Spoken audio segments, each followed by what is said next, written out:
Welcome, welcome, one and all, to yet another episode of WhickTV, a cross-ideological space where we come together to talk about issues both political and cultural, from the silly to the serious. And gang, we have a show for you today. We're taking a little break from all the world-ending disasters that are happening around the globe to revisit a perennial topic, feminism, that old scourge. We're going to be talking about whether or not feminism has ruined interactions between men and women. There was a story about a woman who was at a Starbucks and a man approached her, struck up a conversation. The wait staff sensed this was a threat and handed her a coffee cup that said if she was felt in danger to remove the lid. She did not. The lid was not removed. But it does bring up a question. Is a man simply approaching a woman these days seen as hostile or predatory? Are we not allowed to talk to the opposite sex anymore in a public setting? What is going on? Is feminism to blame, or is feminism the only cure for this? We're going to talk about this and more, and I have a lovely team assembled to do so. So first off, first time on the WIC panel, Brittany, that's how you want to be referred to, right? Yeah, that's okay. Brittany, go ahead. What you got? Should I just do an introduction or should I just talk about my viewpoints? Both. Go ahead. Tell people who you are and then your take on this. Go ahead.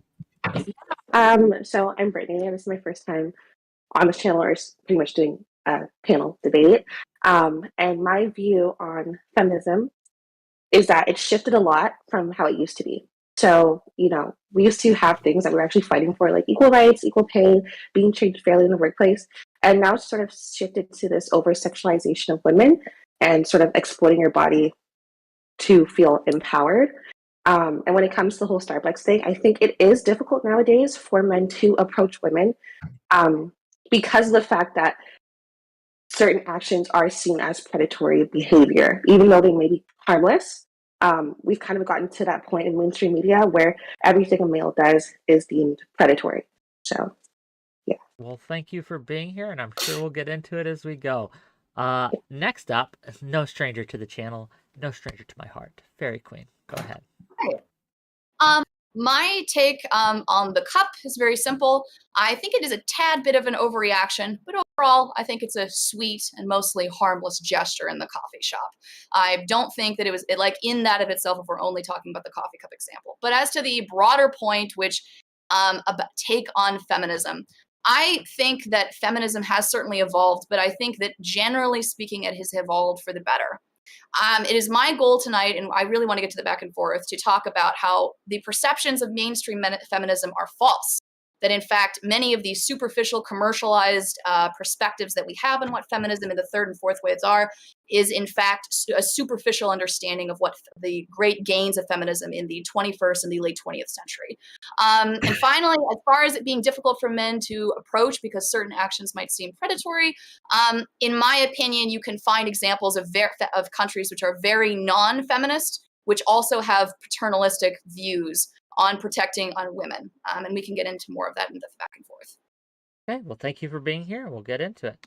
First-time guest, another first-time guest on my channel, Johnny. Hit us. Hey, what's up? So in terms of the coffee shop thing, yeah, I think that was definitely blown completely out of proportion. As for feminism in general, I hold like early feminism in high regard, but once we've gotten to third and fourth wave feminism, modern day, I think the pendulum's just swung too far in the wrong direction, and now we are seeing a lot of damage in between male and female relationships,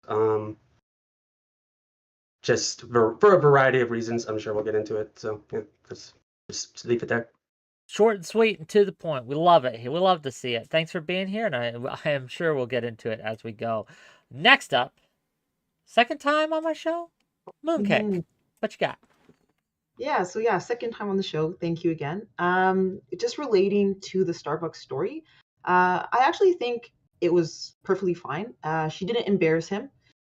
She didn't make a scene about it. It seems like the Starbucks employee maybe noticed something, and so she just wrote on the cup, like, hey, if you need anything, take it off for me. I don't think that's an overreaction, especially if you are perceiving a situation to be odd. I think we'd all hope if we we're in a poor situation, somebody would help us. I also think, and we'll get more into it later, but this idea that new age feminism is bad, I think is really concerning because I think it helps us in a lot of ways, but we'll probably just get into that as we go back and forth. You know what? I'm very impressed with the conciseness. Usually I have to tone people down, but great. We're going really well so far. Let's hope it keeps up. Mr. Hammer, don't let us down. What you got? Concise intro. Okay, I guess my concise intro is that if you look in the past, say what you want about gender dynamics, people were dating and it was working. And now you really can't deny that it's not working. People aren't getting into relationships. And a lot of the things that made it work in the past have gone, or they're being criticized and they're being like hit by feminism, and they don't really have any new solutions for those things. And that's my intro. Works for me. We'll get into it as we go. Last but certainly not least, and no stranger to the show, Omar, what you got? Hey, Rick, how are you? I want to thank you again for having me back after I messed up the last night. Before the show's over, all the women going to hate me, so because I have a different take on the things. First of all, I think the person in the Starbucks overreacted. I don't think somebody's going to sexually harass somebody inside a busy coffee shop like Starbucks. They just had nothing to do. They had a lot of times on their hand. I could see if they're in a subway station or in the alleyway or anything of that nature. Second of all, feminism has destroyed not only the men, well, definitely has been decimated, even the women. Women have no self-worth. They ended up lonely with no children. They're chasing that big bag. They're chasing that number one, the top 10, whatever, of the men. They end up lonely or end up having to pick someone at the end that they don't really like. And the whole idea is that, look what's going on. The only fan, the porn industry, is all women. Women have been, let's just go through, and we're going later on to that. Okay, good. Okay, well then, let's get to the open back and forth discussion. On one side, feminism is destroying dating, and the other side, no, it's not. So we'll see how it goes. Floor is yours, gang. Not all at once. Oh, okay. You want to start? Well, okay. From the beginning, the feminist movement was the product of corporate America and Hollywood. They wanted to bring out the women from the home so they could saturate the marketplace with workers, cheap workers, and cheapen, and have husband and wife competing for the same job. Because if you see the income in the late 1960s, the male breadwinner is making the same thing, about 80,000. Will be 80,000 in today's money that the two people are making right now. So it was a simple contract between men and women. Men were to provide security, financial and physical, and make sure that everybody well taken. The wife was able to provide sex and raise the children and watch and raise a household. Now we don't have nothing. Men are in disarray. They're losing all over the place. Women are killing it in the college and the degrees, and they're making more income now. But income for what? Because once they make money and a lot of income, they're not looking downward or marry within people down their income range. So they end up waiting for that rich guy or that person who makes the same money they do, and they end up lonely or without any men. That's what feminism is. Do we agree? Can I just ask a question? And I think that we really need to narrow this down. So I understand that when we say the word feminism, that everybody has a kind of blend of images that come up, right? We think of you probably might think of the Barbie movie, Ruth Bader Ginsburg, right? What is it very specifically that you mean, Omar, when you say feminism? What does that mean? What's your definition of feminism? Feminism is that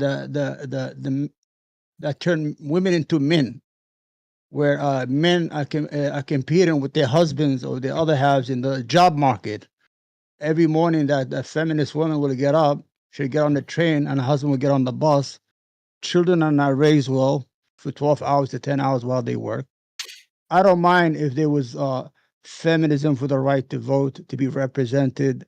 That's good. That's good. That's good. But when it comes on to the point where it is tragically destroying the male aspect of the dynamic. As you can see, men Well, are 8 A times quick more likely question. to commit suicide. Go I ahead. hate to interrupt you, but I just want to clarify. And in your opinion, the feminist movement began when? What Uh, time period? in What 19 date? around the 1960s, the first thing they do was introduce the what do you call it, the pill, what's that, the birth control pill in 1963 that told women, listen, now you could have sex, you don't have to have children, you control your reproductive thing. And then in the 1970s, they started with the women liberation movement, or now what is it called, the National Organization of Women, where they started fantasizing through the media. You have the Mary Taylor show, remember, about this woman living alone in the city, works with men. She's successful, she's funny, she's beautiful. That was creating that aspect that women could live alone and not need men anymore. Then they came out with the 9 to 5 movie with Dolly Parton. They conditioned the women. They made the Okay. women, not only they made the women see the men as an enemy. What are you liberating yourself from? From your husband? From your Okay. children? So What let's just. liberation? I have to stop this, okay? Yeah. Because you stated something that is not factually true. Like, it is not true that the first feminist movement began in 1960. That is just factually true. There were many feminists prior to 1962 that Suffrage had movement. okay, like Charlotte Perkins Gilman is an example of one. Elizabeth Cady Stanton is an example of one. Susan, I mean, these are not like Virginia Woolf is an example of a feminist prior to all of these people, right? Prior even to like women getting the vote. I mean, we can go all the way back to Mary Wollstonecraft and John Stuart Mill as examples of feminists that existed long before the Yeah, but 1960s. Right? was it I'm not mass sure produced? why. So it's what this proves though is that like what you're saying is that like the feminist movement is everything that has happened from post 1960, right? And I just want to counter that and prove very clearly that's obviously not true. And we have plenty of like texts that can go to show that that's not true. Just Yeah, but I because mean, would you consider the feminist movement starting that early? Because, yeah, I agree that there were definitely strong feminists that eventually people looked up to, people built off of and stuff. But I wouldn't say a feminist movement itself is just a few people going as far back in history as we can. Would you agree with that? That's fair to say. So it's probably Okay. fair to say that a feminist movement probably did not exist as far back as John Stuart Mill. But it's not Yes. true that the ideas of feminism only No, sprung up. no. And from my perspective, I'm not saying that feminists have hurt relationship. It's for me like the modern yeah, feminist. I movement. want to bring this right from a history lesson, which is important, but I want to talk about how it's affecting us today. And if I may, I'll just simple question to the guys here, right? So Hammer, I'll start with you. Do you feel Okay. safe, or do you feel comfortable, I should say, Matt, safe's not the right word. Do you feel comfortable approaching women in public? Well, definitely not comfortable. And in terms of safety, it's I probably wouldn't go as far as some people to say like if I approach a woman then I'm going to get thrown in jail for rape. It's probably pretty low chances, but the thing that disturbs me about these kinds of things is that if like about the coffee cup example, if something happened where he just hit on her and he was a little bit like maybe he didn't read social cues and she took off the cup and they created an issue with it, and then what if like it's kind of concerning how far that would go. What if they got the police involved? What if he got a criminal record? What if he got charges pressed against him? A lot of times these things can get overblown, and there's really no stopper for these kinds of things. There's no like, hey, we're taking these things a little bit too far. Hey, the situation is like not okay. Like, say what you want about feminism, like you can't just say that like promoting feminism in every case and being pro-feminism in every case is always the answer. if I could just jump in there, I Please. think that we're being like a little bit dishonest. Just like, if we're being honest, all she did was write on the cup, "Hey, are you okay?"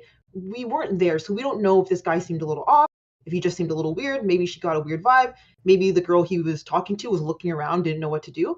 Because I think most women have had situations where men come up to them, they feel a little uncomfortable, they don't really want to talk to him, but they also want to be nice.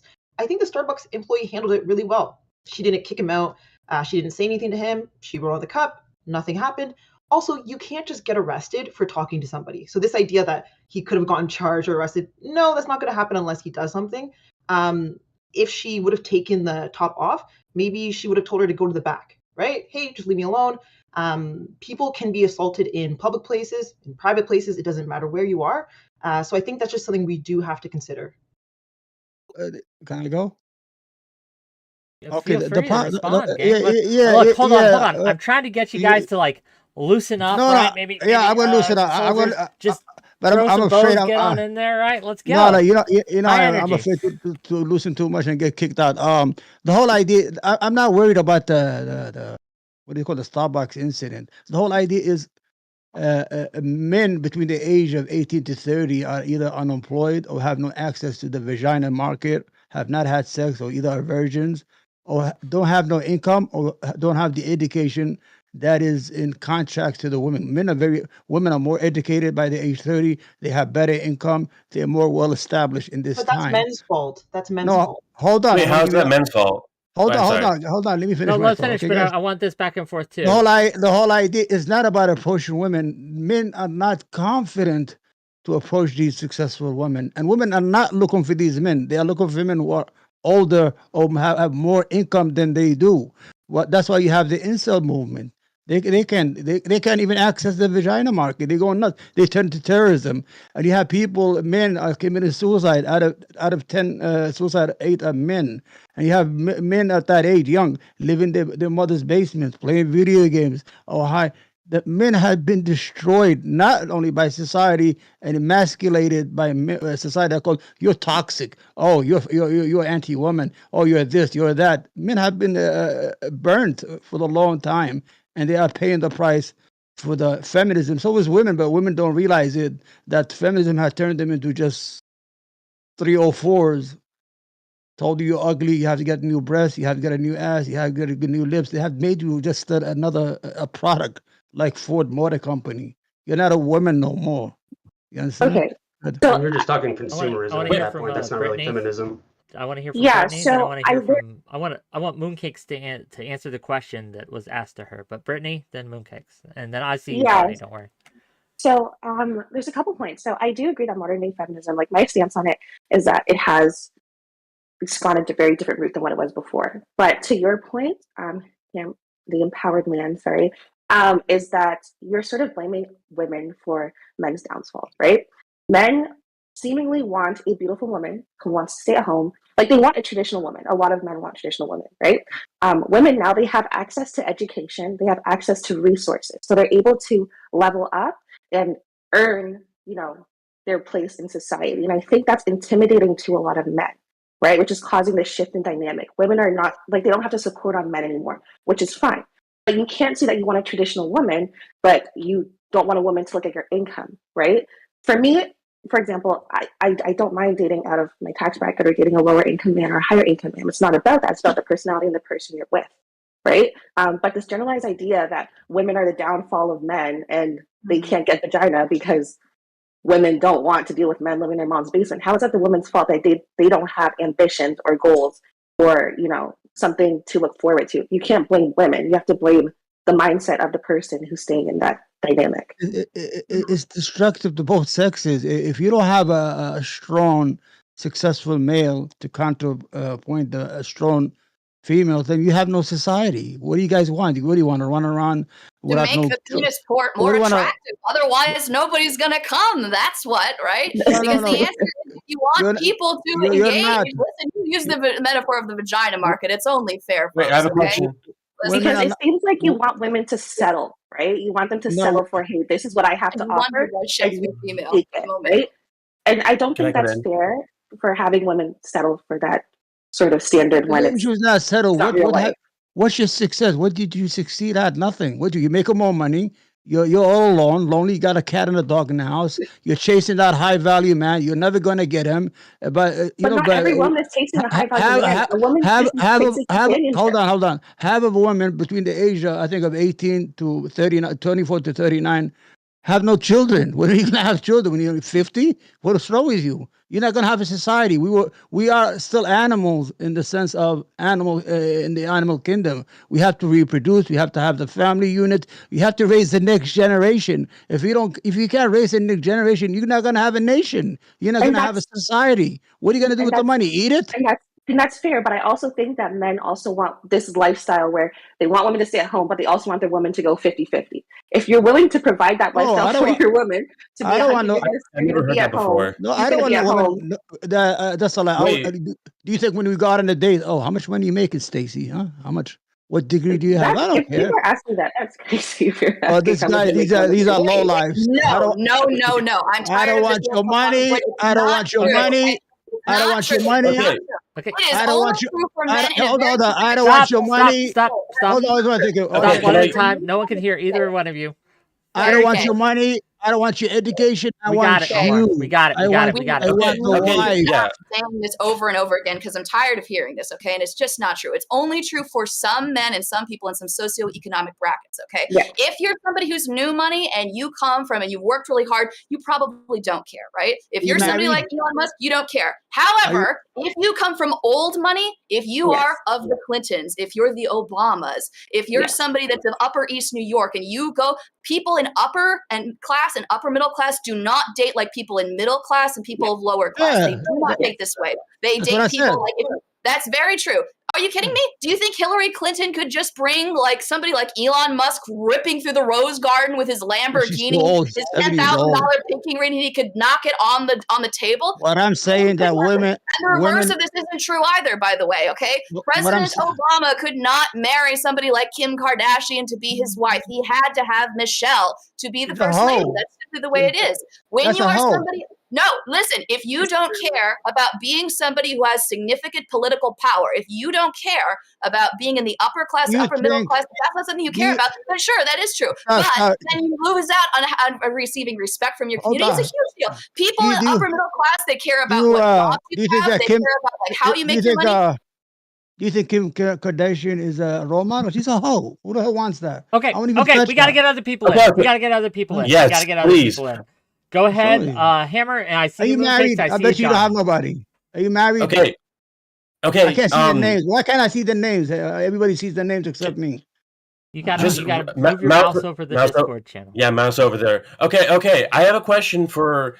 Okay, so all three of you have said that you want to upgrade the penis market. You want men who have ambition, men who aren't living with their moms, right? Is that correct? Okay, no. Wait, that's what you said. Listen, that's not what was said. I was saying that,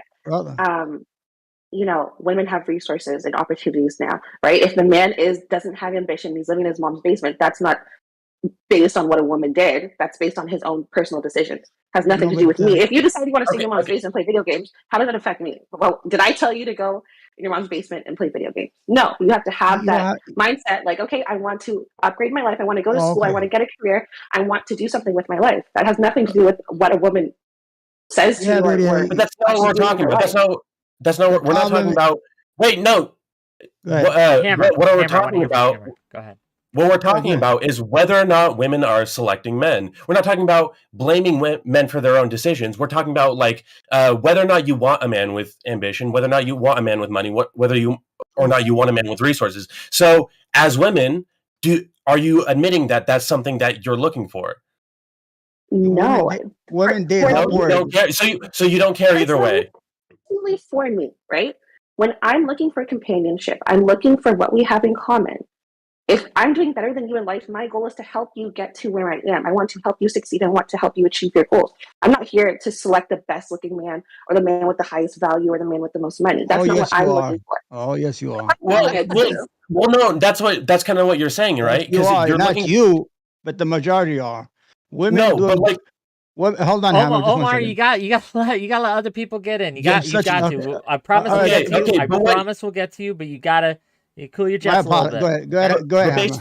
Based off of what you just said, you said you're looking for a man. He doesn't have to have high value, but you want to push him to have high value. That means that Yes. necessarily you need to find a man who at least has potential, who's at least willing to have high value. So that's always going to be something that you're looking for. But at the end of the day, everybody has potential, and when you're in a relationship, is to make the relationship stronger, right? You're not in a relationship to bring somebody down. You're in I a don't think relationship to so. build that other person. You want to bring I down think your they're- partner. No, I think there are people who are. Yeah, just finish your thought, but I also want to hear from Mooncakes and Fairy Queen. Go ahead. And I see you, Johnny. I see you. We'll get you in there. Don't be afraid to throw bows either. I'm just enjoying this right now, fair so enough. we're good. I think there are plenty of people who are willing to accept like what you call mediocre average lives, like people who are just like, I don't know, want to be like a cook or like a blue collar laborer, like basic people like that. And 100%. okay, but like again, so is that like fine for you? Are you literally only talking about men who live in their mom's basements? Because that's not the majority of men who are complaining right now. The only reason I brought up men who live in their mom's basements is because the empowered man brought up men who live in their mom's basements. And I'm using that as an example, right? If I were to date a man who lived in his mom's basement, then yes, we would work together as a team to buy a house, have a family, raise our kids. That would be the goal in a relationship. The relationship is not for you to do better than me or me to do better than you, right? Because at that point, it's not a relationship. That's a one-sided relationship. You think you're better than the other person. And I don't think that's fair. It's a well-known fact that women date upward. They don't date downward. That's not true. Hold on. Let me finish. No, the statistic says it. Not true because maybe you're not.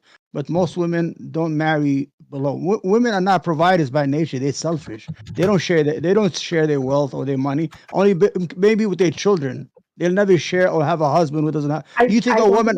Listen, I've been married such a long time. My wife is a housewife. You think if it was the opposite? You think she's gonna say, "Well, Omar, stay home, watch TV, and knit a little bit, and I'm going to go to work every day for 20 years until my heart explodes in my chest"? We have no issue to provide. You can't. Women are not providers by nature. You are selfish beings, and the whole idea right now let's is. Talk to some of the selfish beings who probably want to get in on this. Selfish being number one, Mooncake. What are your thoughts? Sorry, I was just going back to Brittany's point before, but yeah, like this idea of, and I think when people hear the word like ambition or you try to level somebody up, it's this idea that they're already not good enough. What we're just saying is even if you're a cook, why not be the best cook in your restaurant, right? Why not be the best person you can be? Let's just be real, right? Everyone wants a traditional wife, but you also don't want a guy who's not even trying, who's just like sitting at home and is okay just like living a certain way, right? Not everyone's going to be okay with it, and that's fine. Also, women don't always select the high value man or somebody like of higher stature. We tend to date people in our social classes. If you go to university, you're going to meet people in your university, right? Yeah. You tend to date people even in your job. Usually if people's an engineer, they'll probably maybe even date another engineer. It's just proximity. So this idea that we're all fighting for the same exact man is just not true. It just isn't.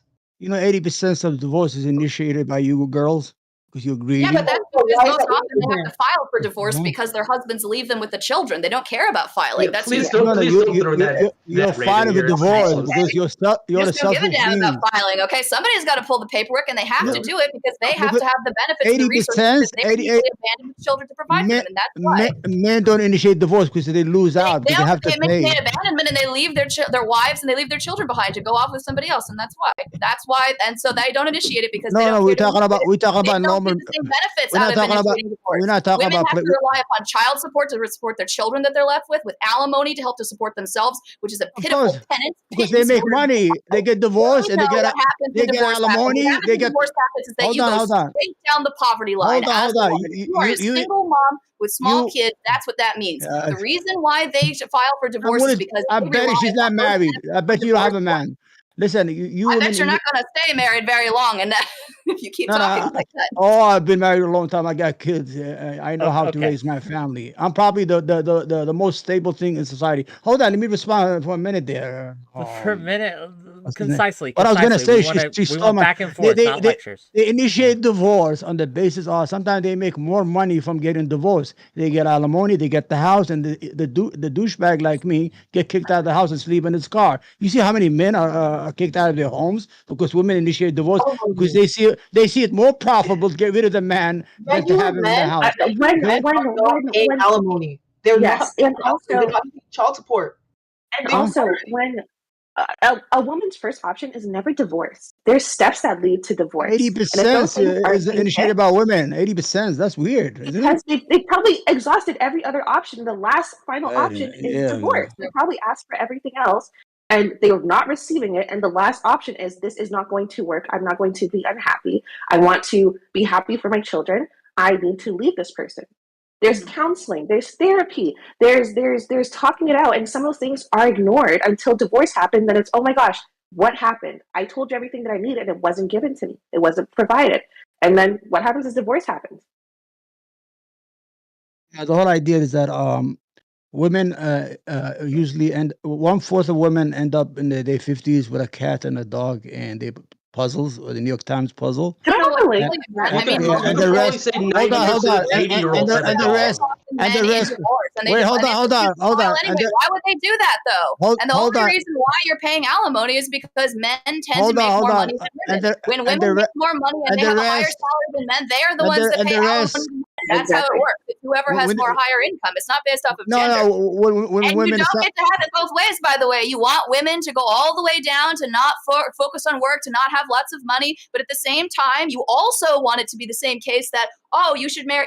Why are you marrying the biggest, richest man you can possibly find? You're not gonna get him. That's the problem. You're not gonna get him. You're not gonna get that guy. This is the reality. Okay.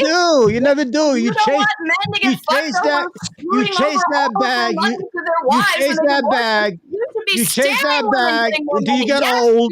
Listen. You chase that man. Or you can list all you want. This is what I'm talking about. That's why this is what I'm talking about. This is the utter hypocrisy, your friends. Okay, the penis court is looking less. This is Feminism 101. That's Feminism 101. Where's our White House? Look at that. Look at that. Enough.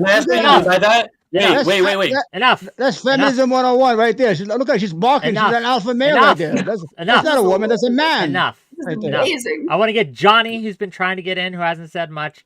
Then I want to go to Hammer, and then we'll carry it on. Johnny, go ahead.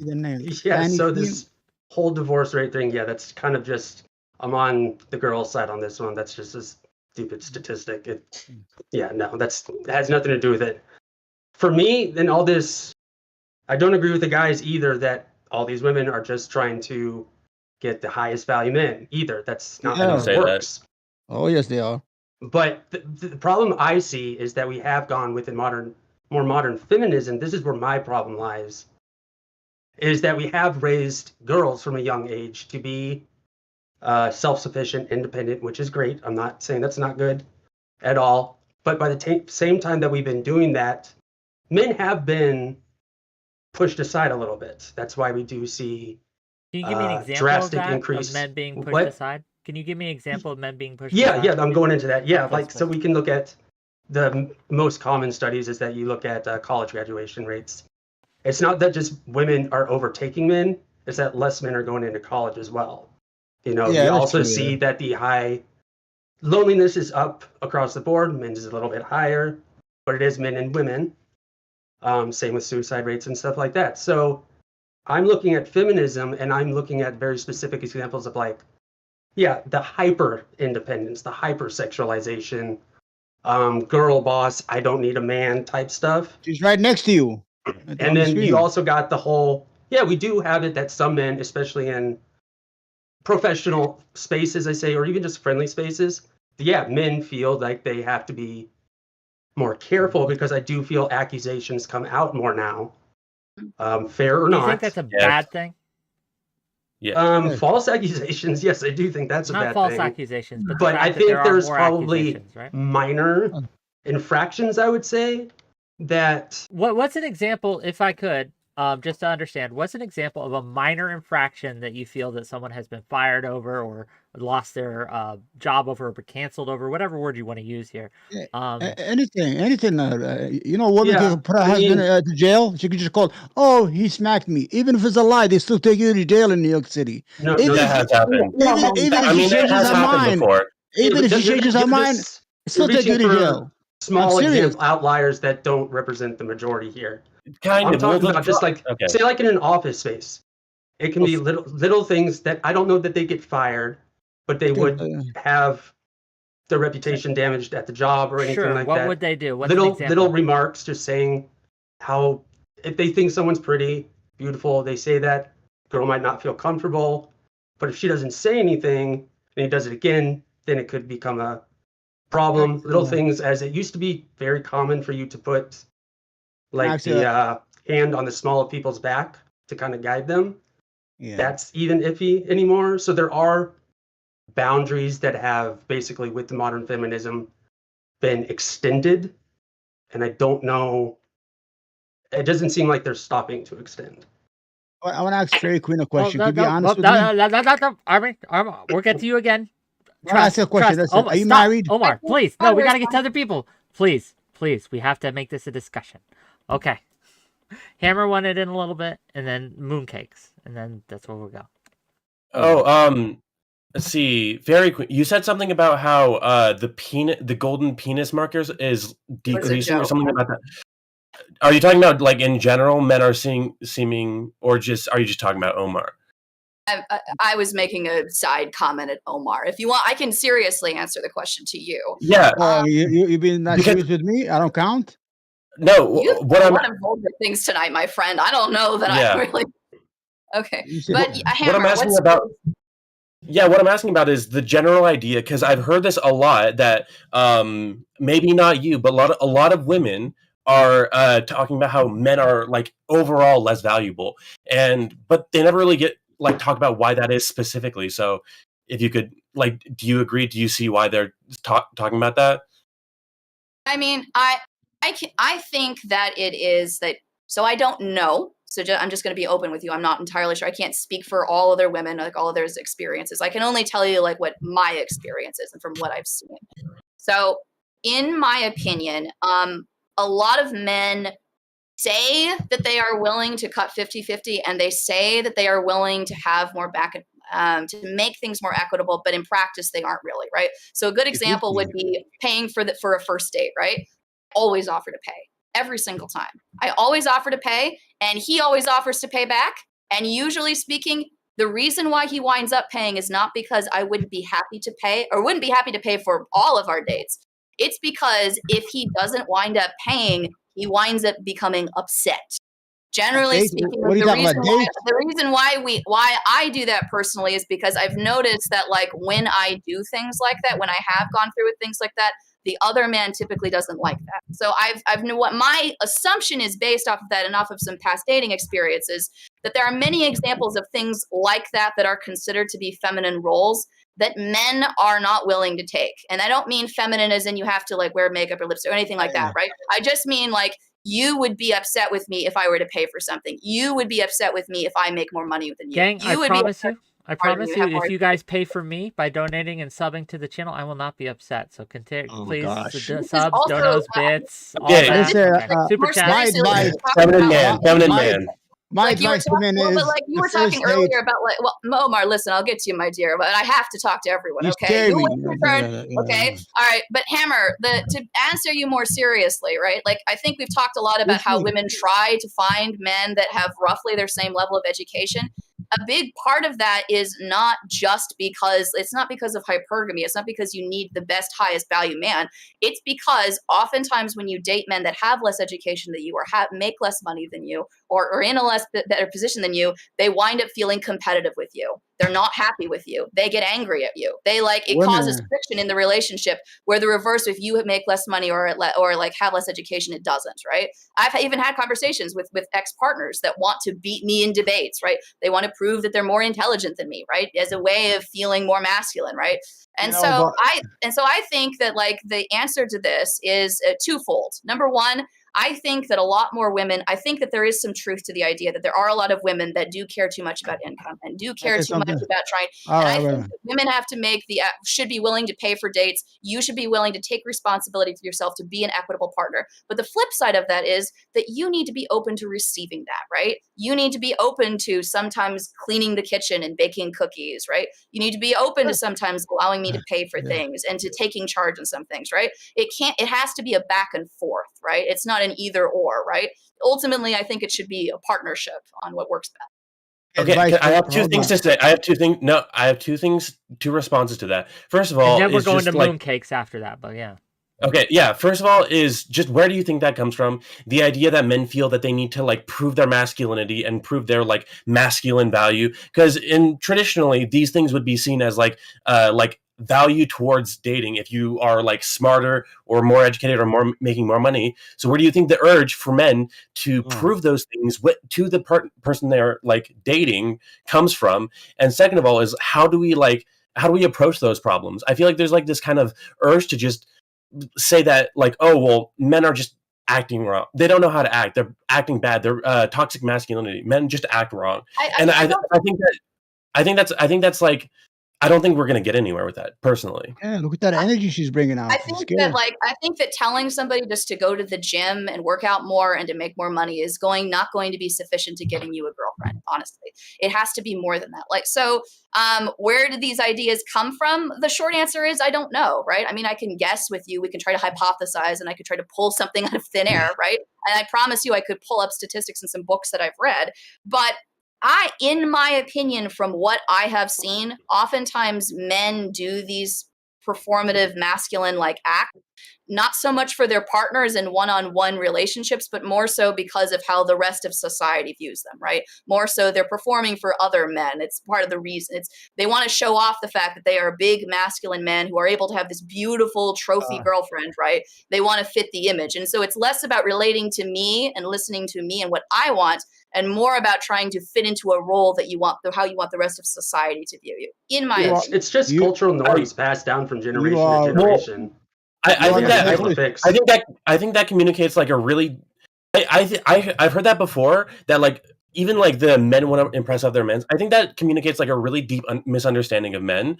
I think I agree that these are socially taught, that these are like ingrained in your mind, that these are what you're supposed to do. But I don't think the end goal for these guys is to impress the boys or impress society. I really do think that in like a twisted subconscious way, they really are trying to impress the person they're with. They're trying to impress the opposite sex.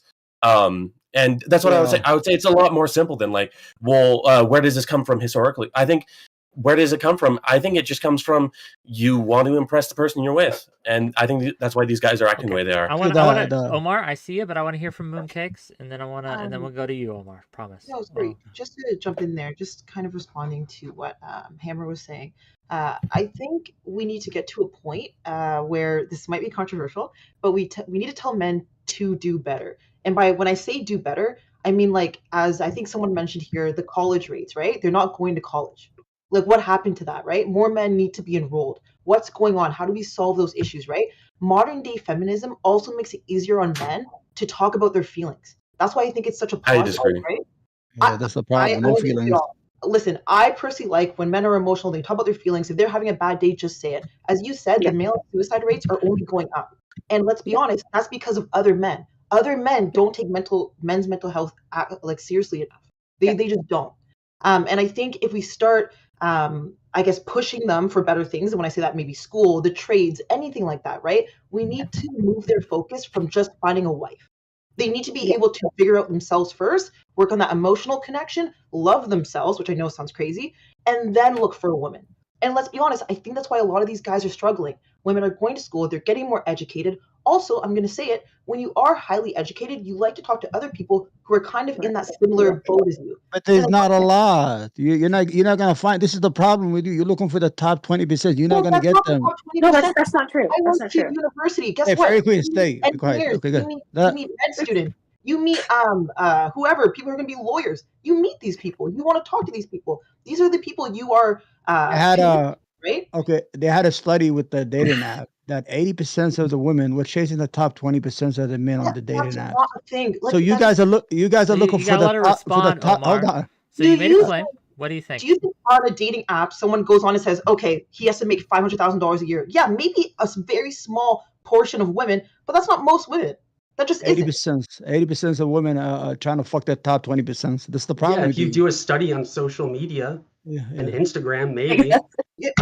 but that's not a fact. Like, It's not. 30% of men are not getting they can't get pussy. Let's put it this way. In the United States, they're either virgins or have no access to a vagina. Why The can't you vagina stop market is women? closed. The Why issue can't you What are you is, talking about? People are fuck. Why do you think? Hold on. Why do you think they have all these industries? The OnlyFans industry, the porn industry, because men don't have access to that's the the point vagina of male market. gaze. This is And you have catered to and the the male gaze. OnlyFans, the porn industry is catered to the male gaze. And and secondly, everything the reason that's wrong with society is the modern feminist is the poster child, is the fairy queen, is the poster child of everything that's wrong. Look at that energy she puts out. How you gonna live Look with at that that? energy. Who's gonna Look at live that with fairy that? queen. I would not. Fairy queen, the face Yeah, of it's feminism. ruining my The face whole of evening over feminism, here. gang. Who's gonna live with that? I would live with that. You crazy? I I understand. jump out the Fair window. enough. Fair enough. You're insecure in your Mooncake, go ahead. masculinity. Mooncake, can She you ran repeat that? away. I couldn't hear you. Sorry, that makes Omar insecure in his masculinity. If she Oh, is, I'm her secure. having an Trust opinion, me. I'm if her secure. having an opinion gets you so riled up and so frustrated, you're like, oh, she's like a man. That speaks to your insecurity, not hers. Yeah. I don't want to fuck another man. I need a woman. I don't want another But man. Okay. That's the problem. Don't you understand? I want a feminine, like the girl on top. What's her name up there with the glasses? Not you, the other one. See how nice and quiet you're talking. You, look at the fairy queen. She's got a gun on her waist. If she could shoot me, she'll shoot me.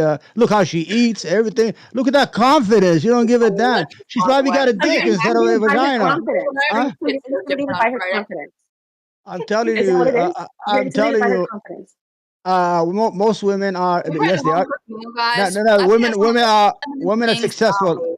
The whole idea is I think the problem is women. that Women. a I lot want to of hear men- from Brittany. I want to hear from Brittany right now. Brittany, go ahead. Yeah, sorry. I'm just getting back to the whatever. That was good. Anyways, I think the Yeah, problem look at is that a lot of men, sorry, let me not generalize, but some men want women to be comfortable with the bare minimum, right? And a lot of women aren't comfortable with the bare minimum, right? Because they had to fight for a lot of resources that they're receiving, a lot of opportunities they're receiving. So why should a woman who had these opportunities settle for somebody who's doing the complete opposite of everything they stand for? You're not getting right? anything at the end of the day. You're not gonna find them. All the men are losers right now. What are you gonna get? Only a But dildo. not all That's the it. men are losers. Not all men are losers. You're generalizing an entire gender of men and saying they're all losers. But that contradicts something that's been said before. That contradicts something that's been said before on the panel. That like, oh, it's totally fine if men don't have the resources, or if I have to pay the bill, or I have to pay for dates, right? When I say women are settling for the bare minimum, you guys expect sex just because you are a man. That's not how life works. You I don't think that's the vagina true. market's closed is not a thing. You can't expect sex just because you're a man. You're not entitled to the woman's anatomy because you are a man. I don't think you can say that when like I think like it was approaching 50% of guys are like remaining virgins until after 21. Like, but what does that have to do with the woman's choice? If she does not want to have sex with you, that's fine, right? Well, that's the whole point of what we're talking about is like we're like discussing what are the standards of women. You're the one who said that women are expected to settle for the bare minimum. But again, if it's more than 50% of men, that's probably not the bare minimum, right? But maybe it is. Women is that how much money? I want to point out a serious question. Like it's about what marriage is for, and ask me what marriage one is. of my most traditional. It's not really a question. It's more of a statement. It's a belief I hold, and it's the most tradcon thing I think I believe, right? And this comes from somebody that comes from a pretty tradcon family, right? So when we think about like what is your position as a conservative woman who is married, right? And you want to have children, right? Your number one responsibility in that marriage with your children is to your children, right? It is to make sure that you are there and taking care of your kids, right? And what that means is that if you decide to not invest in yourself, you don't take care of yourself, you don't go to college, you don't have a job, you don't have years of a career, you don't have a resume built, then that means you are at the mercy of making sure that your husband is good for the rest of his life. That means that you have to bank on the fact that your husband isn't going to die in a car crash, that he's not going to be a paraplegic, that he's not going to get cancer, that nothing is going to happen to him, that he's not going to lose his job, that he's not going to have revamp his career halfway through, right? Life is long and these things happen. You have to be an empowered partner in order to be there for your children in case something happens to your husband, right? You can't simply bank on the fact that he's always going to be there. And this is, by the way, assuming that your husband is a good guy, right? And he's a good guy and you love him, right? This isn't even accounting for the possibility that he's not a good guy, right? And you have to bounce out of town, right? If you are a woman and you do not have that career and you don't have that education, you marry somebody and they turn out to be a bad husband, whether because you are good or because they actually are abusive, you are screwed. You're stuck with something. You can't have both. You don't have a college education or you either choose. It is much better for you as a partner to be your partner's equal as much as you can in terms of education and income for this reason, right? Here's another example that never gets talked about, right? We usually talk about, well, what are you going to do, right, when you're 30 or when you're 40, right, and you don't have a man? Well, I'll ask you all a different question. What are we supposed to do when we're 50 and 60 and our babies have flown the coop, right? What are we going to do with the rest of our lives? Ladies, life is long, right? It doesn't end after your kid turns 18 and they hop out the door, right? Don't believe her, ladies. Don't believe her. And if you haven't invested yourself in the beginning, if you haven't done that work to get your career, your education under your belt, your career under your belt, it's so hard for you to go back. Nobody's saying that. You can't. These men, when they say that, like they're setting you up for when you are 50 or 60 to be completely destitute, to not have money in the bank, to not have your education under your belt, and to completely look at the next 30 or 40 years of your life wondering, what am I going to do? If you don't want to be in that position when you're 50, which all of us will be at some point, you need to make sure that you're investing in yourself now, in your 20s. Kamikaze, you reach 50, you can have a cat and a dog. That's all you're going to have, Queen. Great. You're not going to get in the way of my money. So I've been paid to ask Fairy Queen a question, and so I'm going to ask that question. Fairy Queen. Okay.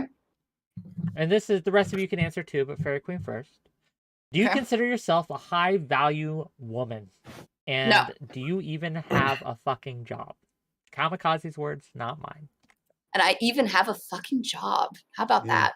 No, I don't consider. You have a husband. Forget about the job. I don't think of myself in terms of high value or low value, or whatever the heck. Okay. The only thing I think about is like, do you and I like? Well, if there is a thing I hypergamously select for, it's intelligence. Okay. Like, are you somebody who is as smart as me? Right? Can we hold a good conversation? Right? Do you have the same values as me? Do you love me? Do we have the same future or vision in life? This is all.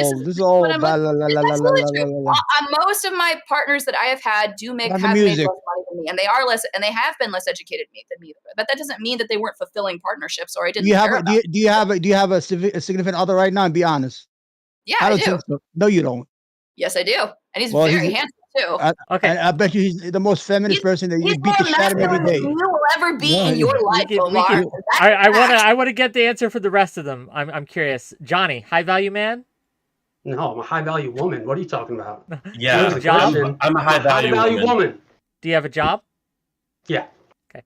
Omar, high value man? He's a guy. Are you high value man? Just yes or no. High value man. Of course I am. Then do you have a job? I have businesses, not a job. Beautiful. Hammer, are you a high value man? Yes, I am a high value woman as well. Okay. And my job is being the best son I can. Okay. Woman, are you guys serious? I'm just kidding. No, I have a job. Yes, I have a job. Mooncake. But you're not a woman, right? Who's to say? Okay, Mooncake, are you a high value woman? I'm very confused over here with these guys. These white men are crazy. I really hate that thing. I don't know. Like, I don't know how to even answer that. Sure. And yeah, I do have a job. Okay. Brittany. I don't know. I'm with Mooncake on this one. And yes, I do have a job. you look like your wife material.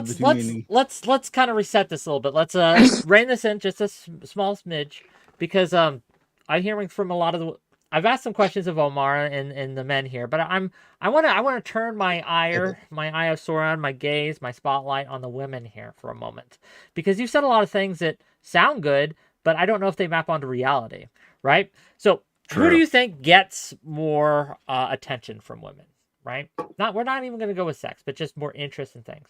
Do you think a man who makes $100,000 or one who makes $10,000 on average? Which one would you guess gets more attention from women? Okay, if we're going solely Let's based just on be work, I honest, don't. okay? Just that variable alone. You have two guys. And not One the makes fairy tale shit. $10,000 a year. With more The other money, makes right? $100,000 a year. I mean, Which one's getting more attention? like if we're just like if we're in a room and this guy's like, I make $100,000, someone's like, I make $10,000. If you had to choose, that's what he's Well, saying. no, we're not making them choose. I'm asking in general, which do you think? And we're not putting them in a room. Just you have a man who, again, average guy, makes $10,000 a year. Then you have another average guy, but he makes $100,000 a year. Again, just simple question: which do you think, on average, gets more attention from women? Probably the man who makes more money. Yeah, I'm gonna okay. be honest. Does Probably everyone the man agree who with makes this? more The Omar, shut Yes. up for a minute. Let me go through this. True. Do you all agree with that? Yes, no? Yeah, I agree. Yeah, I'll agree. I'm asking the women. You can shut up too for a minute, Hammer. Let me ask the ladies. Man who's 6'2" versus a man who is 5'2". Which do you think gets more attention from women? Too tall. Well, okay, well, I like my short kings, so Yeah. height doesn't matter to me. In general, we're not talking individual preferences here. Fair enough. 5'2", short kings, fair. My 5'2" audience members, maybe look out. But no, in general, 5'2" or 6'2". What do you think? Well, I think a taller man's going to dominate the room, so Yeah. he's going to draw more attention. So the 6'2" is just gonna get more from women. Okay. Yeah, overall. Of course. Okay. Guess what? So when we look at these generalities, which you've Yep. all agreed to, Yep. it seems to be that this, we just want, a nice man or a smart man. Those are probably all good qualities, but they don't get you in the door. They are what separates the 6'2" man from the other 6'2" men, or the Yeah, rich only- men from the other rich men, right? So It's if only you have a one rich man distance. who's a jackass versus a rich man who's very, very nice and intelligent, obviously you'll go with the rich man who's very nice and Wick. intelligent. But again, I want to just... I described only don't... 2% of the population. That's all they have. 6'2". All the description you just described doesn't exist. Let me go with this, Omar. Please, Yeah. let me go with this. So, I guess my question is, like, when men are seeing this, when guys are seeing this, and they're being told, "Well, it's your fault," and they're sitting there like, "How's it my fault? I'm 5'2".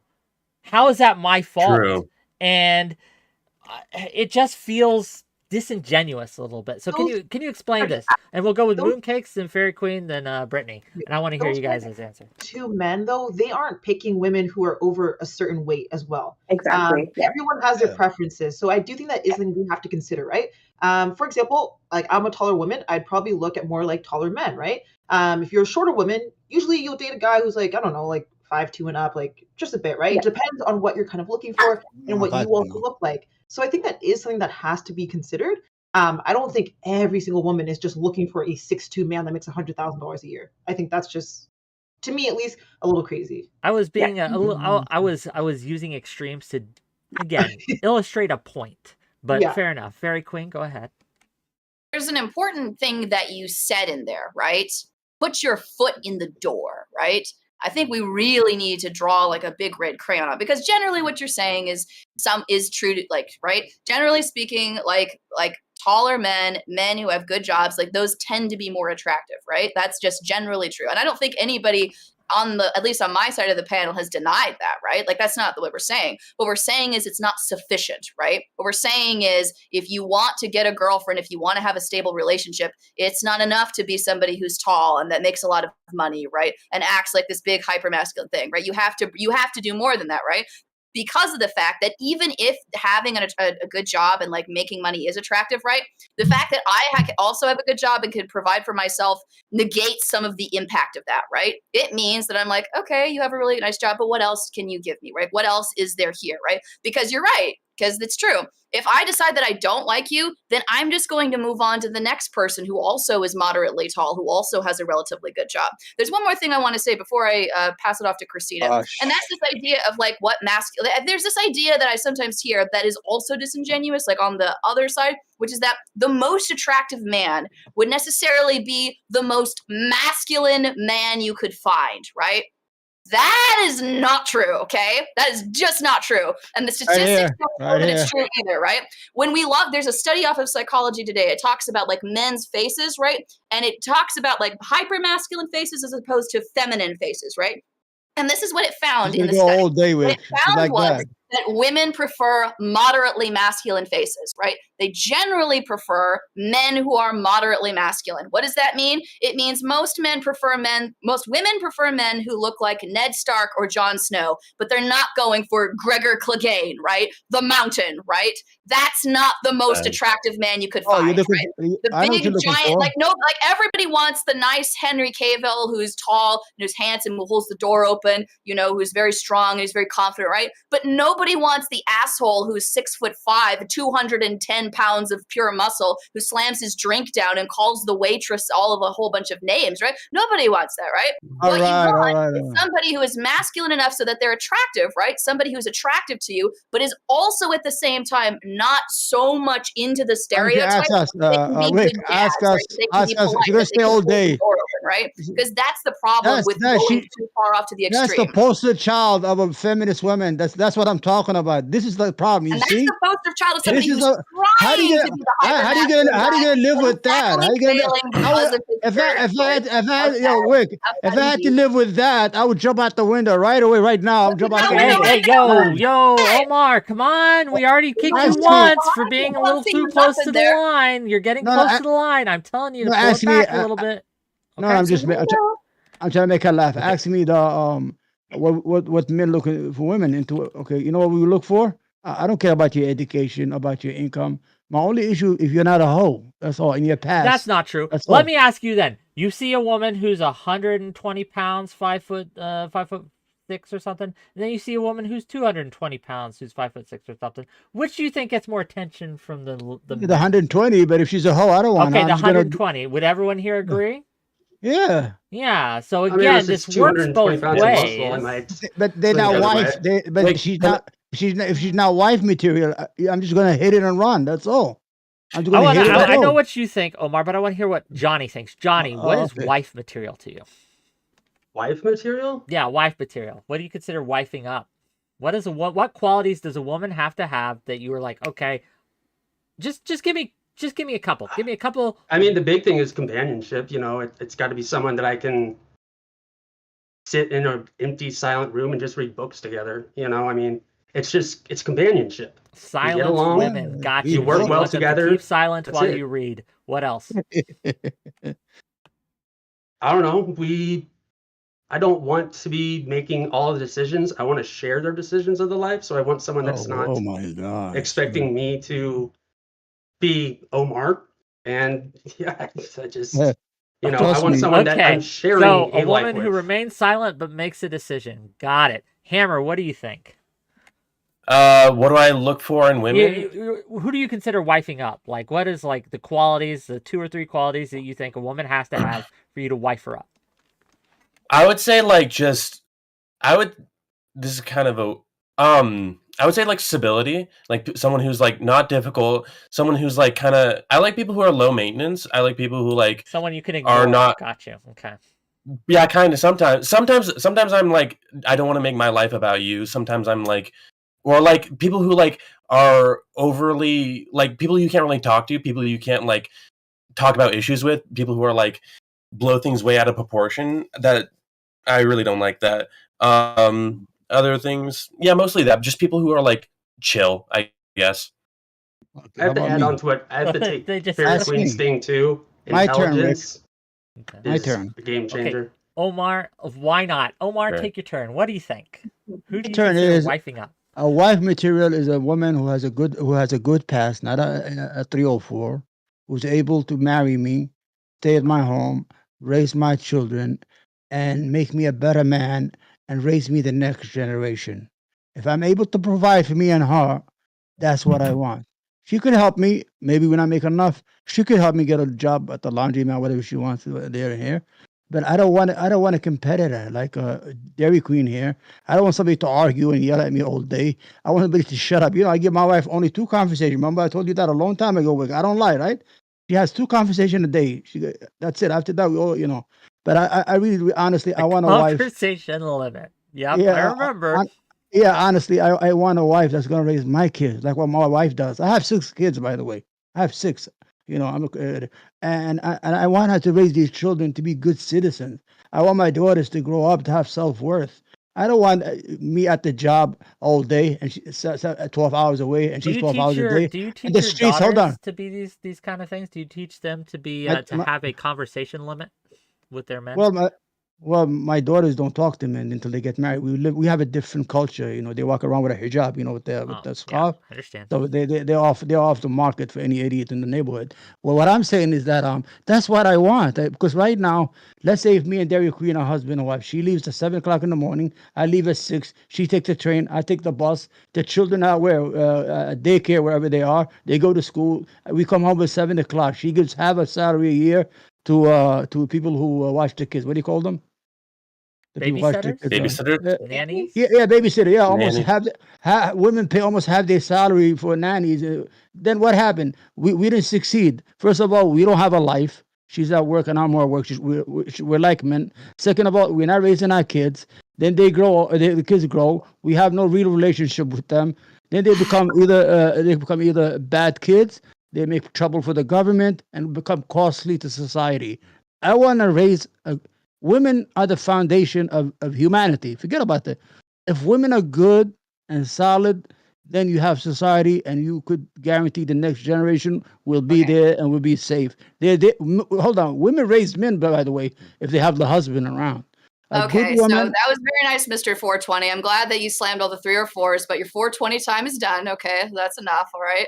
So let's respond to this, because this is a serious question a lot of people have, right, about relationships and about marriage, right? Who's going to stay at home, right?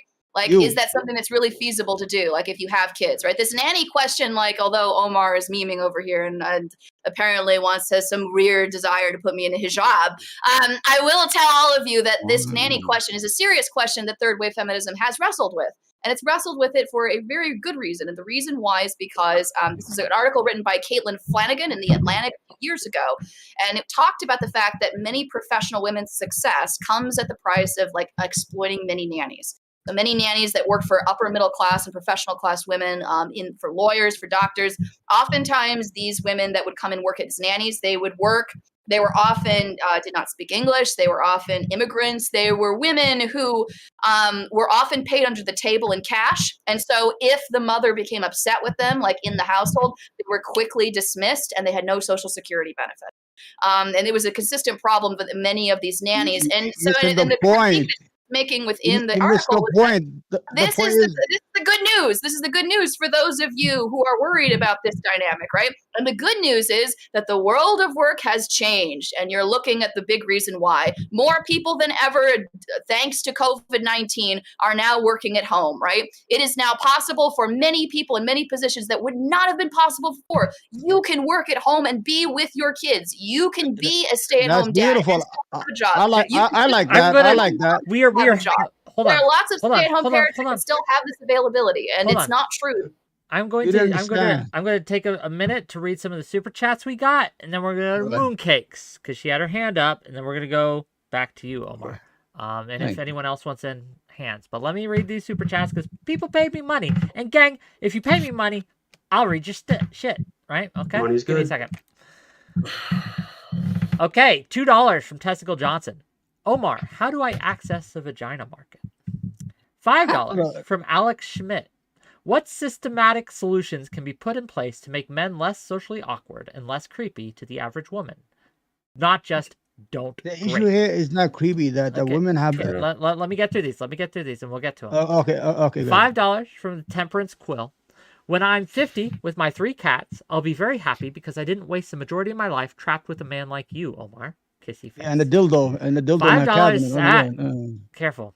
$5 from Zephyr Hash. I like how a high-value man like Omar feels the need to wear a cap and sunglasses indoors. Okay, and with that, I want to hear Prescription from glasses. $10. They still keep coming. I look ugly without the $10 glasses. from Mantis. The crisis of men these days just highlights how their external locus of control is not working for them. Both sexes need to develop a greater internal locus of control. And now I want to hear from Mooncake, who had her hand up. So Mooncake, go ahead. What Omar said. I think we have to realize this isn't like the 1950s anymore. Women started working after World War One. As you know, a lot of men went off to war. They started to have to work in factories. Women also realized, they could bring home money for their families. I think with the high cost of living, and it just keeps getting higher, we need both parties to be working. A man honestly can't just work on his own anymore. And if we put this much pressure on men to be the breadwinner, I think we're going to push them more into depression. Because every day it's going to be like, how do I make more money? How many hours do I have to put in? And men, I believe it is, they get diagnosed with cancer at later stages because they usually don't take their health care seriously. Stop killing us. What happened? Why we get cancer? You get cancer. Or you get the cancer. I think other men need to consider, right? They're not taking care of themselves. So why are we going to keep putting this pressure on them? At this point, from the mental health statistics, we should be trying to push them into other lanes. How do we help them? Is it through therapy? Is it through programs? Probably you guys are not understanding. You gotta let her finish. She didn't finish yet? I thought she finished. I just think it's kind of dishonest, especially as a man, to tell men that they have to do these things to be successful. I think we need to just get to a point where it can be equal on both sides. I think that's okay. It doesn't make a woman more masculine to make some money. I think it'd be even better. Think about it. Your kids can be in more programs after school if you're both making more money, right? You can still raise your kids and both be working full-time jobs. That's it. No, I was going to add to that point. Yeah, I was going to say that I do agree with that. I'm kind of centrist on this. Like, yes, I do agree that you can have relationships or marriages where two people are working and you can still raise your kids, and there's more opportunities through remote work for women to stay at home and raise their kids, right? But I do also think that if a man is able to put the woman in a position comfortably where she can stay at home and raise her kids and be that traditional wife and build those healthy relationships, then that's okay too, right? But the issue is a lot of men aren't in that position. They want more from women than what they're willing to give, right? They want you to be X, Y, and Z, but they don't want to provide stability, especially, or there's financial abuse as well in these circumstances that lead women to want to get these extra jobs. But if you're able to provide that security in the home, then yeah. Stay at home. Yeah, that's what I said. I mean, I mean, if the husband is good and he's able to make money, he should provide and not force his wife to make any money. Just raise your children. He's going to talk for ages otherwise. Go ahead. But it should also be a choice, right? It shouldn't be something that's designated to you're going to stay home. It should be the woman's choice to, hey, I want to stay home. You're able to provide. Let's do this together, right? It shouldn't be that you force this. Yeah, it's a choice. Nobody's forcing women to do anything. You can't force nobody to do anything. You can force your kids to go to work while you and the wife both stay home, right? And supply. Okay. That's my plan. Hammer, go ahead. I'm raising the next generation here. Yeah. I wanted to respond to something that, again, Fairy Queen said a while ago, and it kind of has to do with what we're talking about. But you were saying that, like, you were talking about when we were talking about how men get more attention and men are expected to be, or men are, I guess. There's like a standard, you could say, for men to be successful and large and like kind of masculine, right? And your response was that, well, nowadays that's not enough. We're asking more. You want like sensitive, like kind of more emotionally receptive men.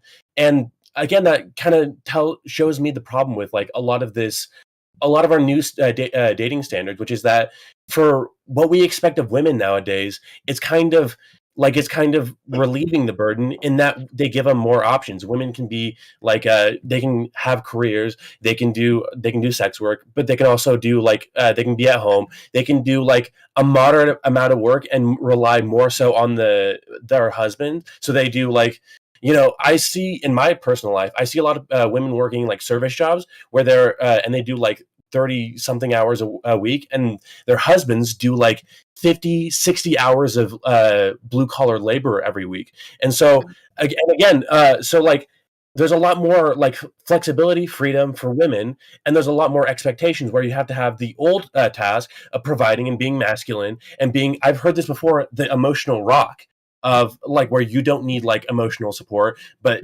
you provide it while also again, being more sensitive, being, willing to, regard emotions and stuff, being kind of taking also on some of the feminine burden. You bring up a good point, and I want to just hammer this home and ask this question. I want the women to respond. And, You want to hammer it home? Yeah, to hammer it. Yeah. Puns are great.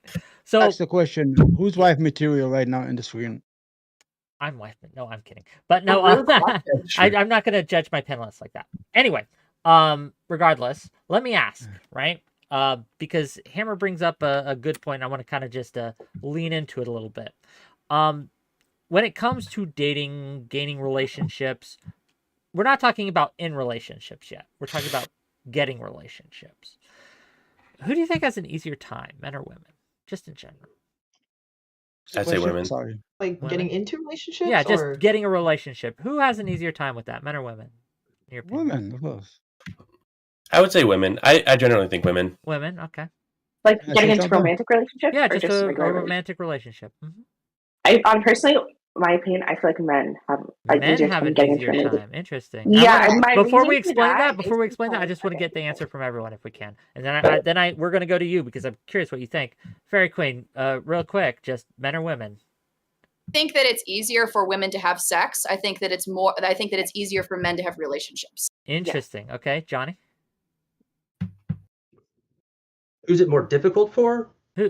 Men. Well, easier for in this case. Oh, who is it easier Who for? has an easier time I getting think into a with the relationship, introduction of men or like women? dating apps, social media, all that stuff, it's easier for women now. Women. Okay, what do you think, Mooncake? To agree, Brittany, I think it's men as well. I think they have it easier. Okay, so men. I'm. Well, let's go back to Brittany because you were going to explain why your answer, because I disagree with you, but let's hear why. Maybe you can change my mind. Yeah. No, so the reason why I think that is like, yes, it's easier for women to get sex. That's not like for women, you just have to say yes. Yeah. I consent to having sex, right? But sex doesn't equal relationships. You're not building anything from that, and it's a lot easier for men to choose whether they want to have a relationship with this person. A woman can say, when a woman has sex, it's more so most of the time an emotional connection. They want to get to know this person. They want to go on second dates. They want to do whatever. Men have the opportunity to be like, I got what I want. I don't really need anything else from you. So when it comes to building relationships and romantic relationships, and men sort of have that upper hand where they can say, hey, I do want to get to know you. I do want to be with you. Or I've already got what I want and I'm over it. Okay, can I? Well, Could Can I women respond not to do the that? same? Please. Relationships. Yeah. Relationships are controlled by. I don't know. Sex is controlled by women. Women hold the key to the vagina, but we hold the key to the relationship. We hold the key to the Omar ring. agrees with We- you. Fair enough. Mary, Yeah. Yeah, we older decide. mouth I've No, ever no, heard hold on. We just Jeez we Louise. hold on. We decide. Does your wife give you a we- bar of soap to wipe it out with? My goodness. And stop Hold auditioning on. for the invisible man. Look, those glasses, they freak me out. My goodness. Why don't you Okay. act a little like women? Look at you. You look like a man who's sitting down like that. Enough. Yeah, I would- Okay, I we're would- not going to go down I- that I- road. I have a marry you response, by the way. If Can we- you're the last woman in the world, I won't even come near you. Hammer. I will fuck it. I will hump Hammer, a tree. we Yeah. get it. You don't have to like each other. Hammer, go ahead. Okay. I have a question. You said that I think you unironically said that women hold the key to sex, but women hold the key to relationships. Do you really think that like women are less selective when it comes to getting into relationships? Do I think they're less selective? Yeah. Like, do you think women like if say a guy approaches a woman and he's like, I want a relationship. Do you think she's almost always going to say yes just because he wants that in the first place? Takes a Well, no, I while. think it has to be built. I feel like if a man approached a woman and said, I want a relationship, I'm like, that's weird. Like, I don't know you. But obviously, if I'm Yeah, going you kind of got to build a little bit of rapport there. yeah, I need to build a relationship. You have that's to build that part of the bond, pro- right? But what I'm saying is that it's easier for women to have sex because we just have to say yes, right? That's all we have to say is yes. 90% we're not of the talking time, a about man that. is going to be like, well, I'm getting to my point. 90% of the time, a man is going to be like, okay, sure, we'll have sex, right? But after you get sex from a man's perspective, it's their choice to continue that relationship and get to know that person further, or to cut ties, right? A woman can say, I want a relationship with you. If the man's like, no, then okay, then there's nothing there. Well, why don't you think that works in reverse? Just real quick, hold on, Hamar. But that's fair enough. But do you not think men have the same issue, right? Like, we can't just be like, I choose you for a relationship, and then suddenly we have a Exactly. relationship. Like, do you think that's how it works for men? No. That's No, what I'm saying. Okay. So No, I I'm guess my saying that- question is, right? I understand that, again, once you pass that threshold and you are like, I understand that it's very easy for women to get sex, much harder for men to get sex, but it's Oh. also much harder, I would imagine, for men. Well, not imagine, I don't have to imagine. It's also much harder for men to get relationships as well, because again, we can't just go up and just wave our magic wands and say, oh, now we're in a relationship. We have to do, like, if they're going to reject me for sex, they're also going to reject me for a relationship. Like, that's just going to happen. That's Yeah. fair. But So I again, if we have a harder time getting sex than women, that also, again, kind of plays into, we probably also have a harder time getting relationships. I mean, it's probably going to be harder if you just go straight in and say, "Hey, I want sex." You, Then when you're done with Johnny, sex, you're I'm like, "Hey, I want a being, relationship." I'm just for the sake of the conversation. You're They're gonna call the cops. Okay, you well, know what I yeah, mean. man because he wants sex, I'm just gonna call the police. This guy's a loony tune. Talk about personally. No, but does yeah. that make sense? What I'm saying? Do you understand Yeah, what I'm kind of yeah, getting we at understand here? what you're saying. Yeah, we understand what you're saying. Because Well, I let's say want I to want, know if Brittany let- does. If do let's see you if I, understand? And get the point I'm trying to make? let's see if I walk in a club and say, "Hey, I want sex." They're gonna call the cops. That if Dairy Queen walks in there, "Hey, I want sex," Right, 10 guys will jump right Brittany, at her. Brittany. Yeah. Do you understand what I'm saying to you? No, yeah, I understand what you're saying. Okay, so do But you I disagree with what I'm saying? I personally, yeah, kind of. I still think it's easier for men to get into relationships than it is for women. Like, Can I ask? In what situation? Like, can I ask like, for like can an you elaborate? example? Sad Like, Kit can Kat I get says wanting sex is illegal. Well, like, Can I ask for like an example? Okay, yes, I'll give an example. I think, for example, I'm going to use dating apps as an example, right?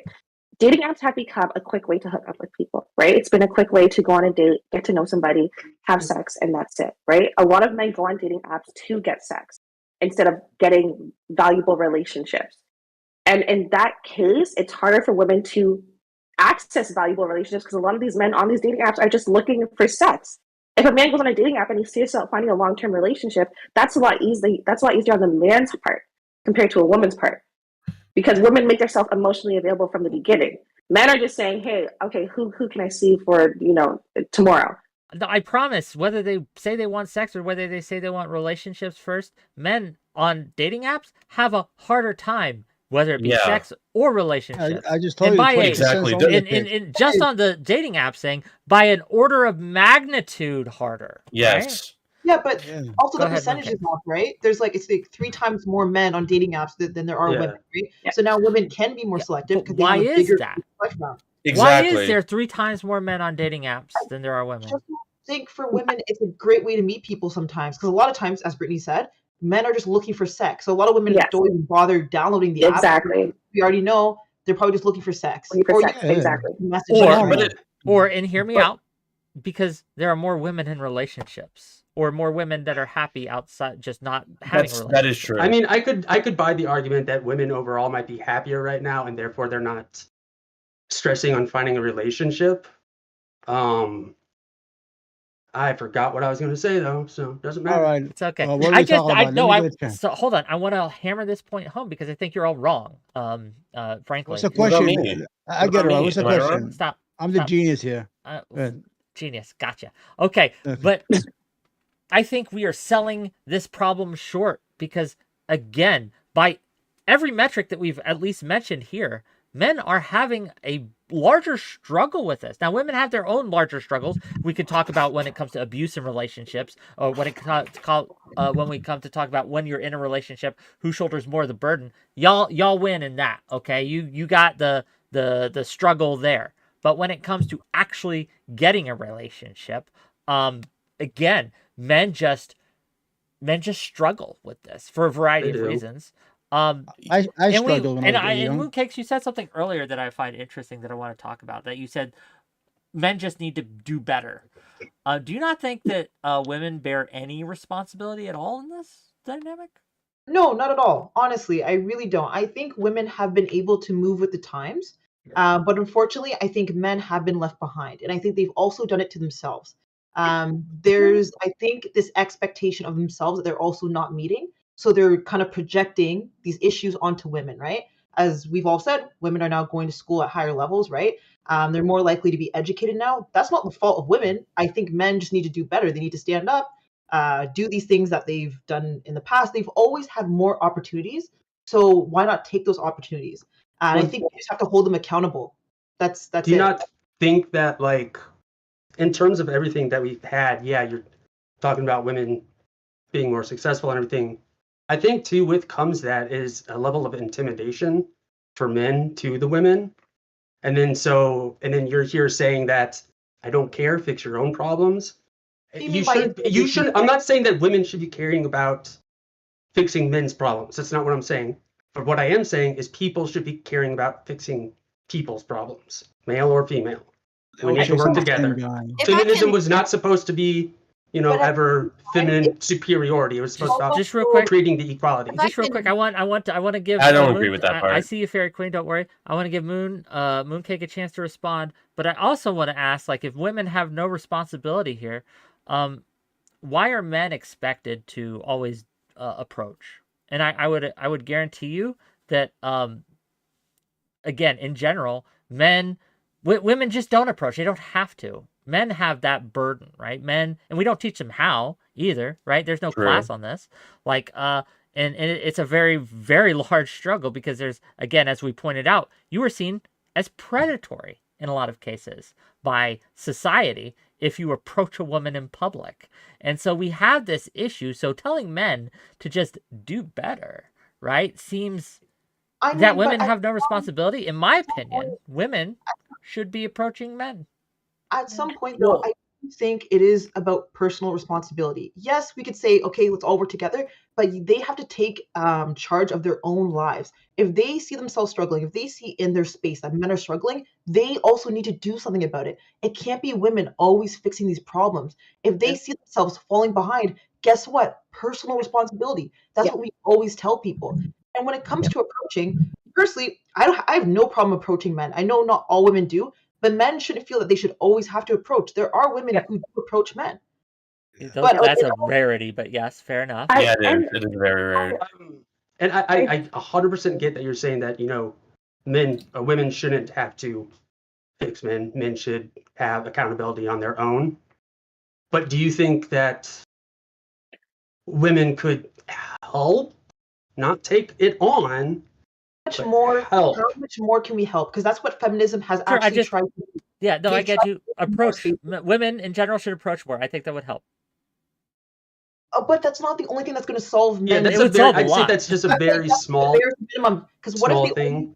I'm talking about just like, I think something that would greatly benefit men and women is if we got somehow moved past the social norm of anytime a guy talks to a girl, he wants to hook up. Platonic friendships do still exist. Platonic friendships can turn into relationships.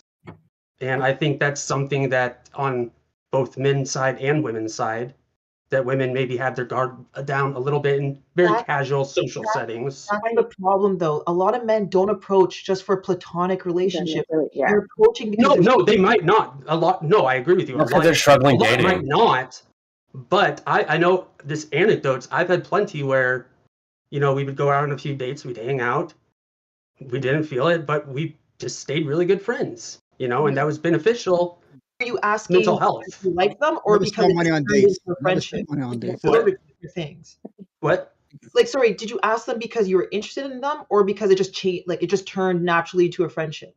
It just turned naturally into a friendship. Well, that's what I mean. We probably approached thinking, "Oh, this person's cute, we might get to know each other," and then there were shared interests that we hit it off with eventually. But let's just say if that person was interested, you guys probably would have hooked up or something. So what I'm saying is that I think there's always a sexual undertone. And I think the problem with men I don't think you're ever going to get away from that. No. Yeah, is that on men's side especially, they cannot just be friends with women. There has to be another level. Yeah, of course. You're absolutely 100%. Do you think women can just be friends with men without 100%. 100%. Yeah. Really? Yes. I don't think men can do it. No, I don't. I think it's harder for men. I'll jump in here. So it's not that it can't happen; it's that the likelihood, right? And in okay, general, I yeah. would say, in general, as a general trend, not true for all men, but as a general trend, men are more likely to push their platonic friends for sex, the female friends for sex, Yeah. as opposed Yeah. to female platonic friends pushing their male platonic friends for sex. I You think that think, generally speaking, that's more likely to happen. But I do have an Yeah. answer for you, and I have an answer for Wick. So your Who's question was, you? shouldn't women approach more? And I think the answer is absolutely yes. I think more women should approach. I think more women should ask men on dates. I think more women should do that. I think that's a good thing to do. But here's the deal, folks, and I'm looking at you men out there in the world, okay? If you want this world to exist, okay, then you have to be receptive to being asked, okay? Yeah. And I'm just going to be honest with you. I ask men on dates. I'm very forward. I'm very forward when I'm interested in somebody, okay? And there are lots of men who do not like that, okay? If you Yeah. want to be asked, then you have to be okay with being chased, okay?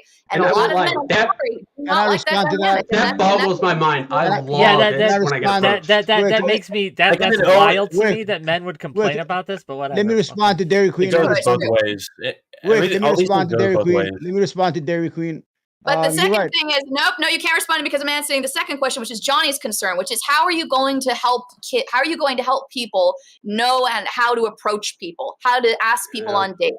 How do I know what a good relationship is? And this is something this was led by a feminist for me. It was a part of our sex education. It's one of the bright spots of it. Everything else sucked, but this part was good. It was a program. It was called Can I Kiss You?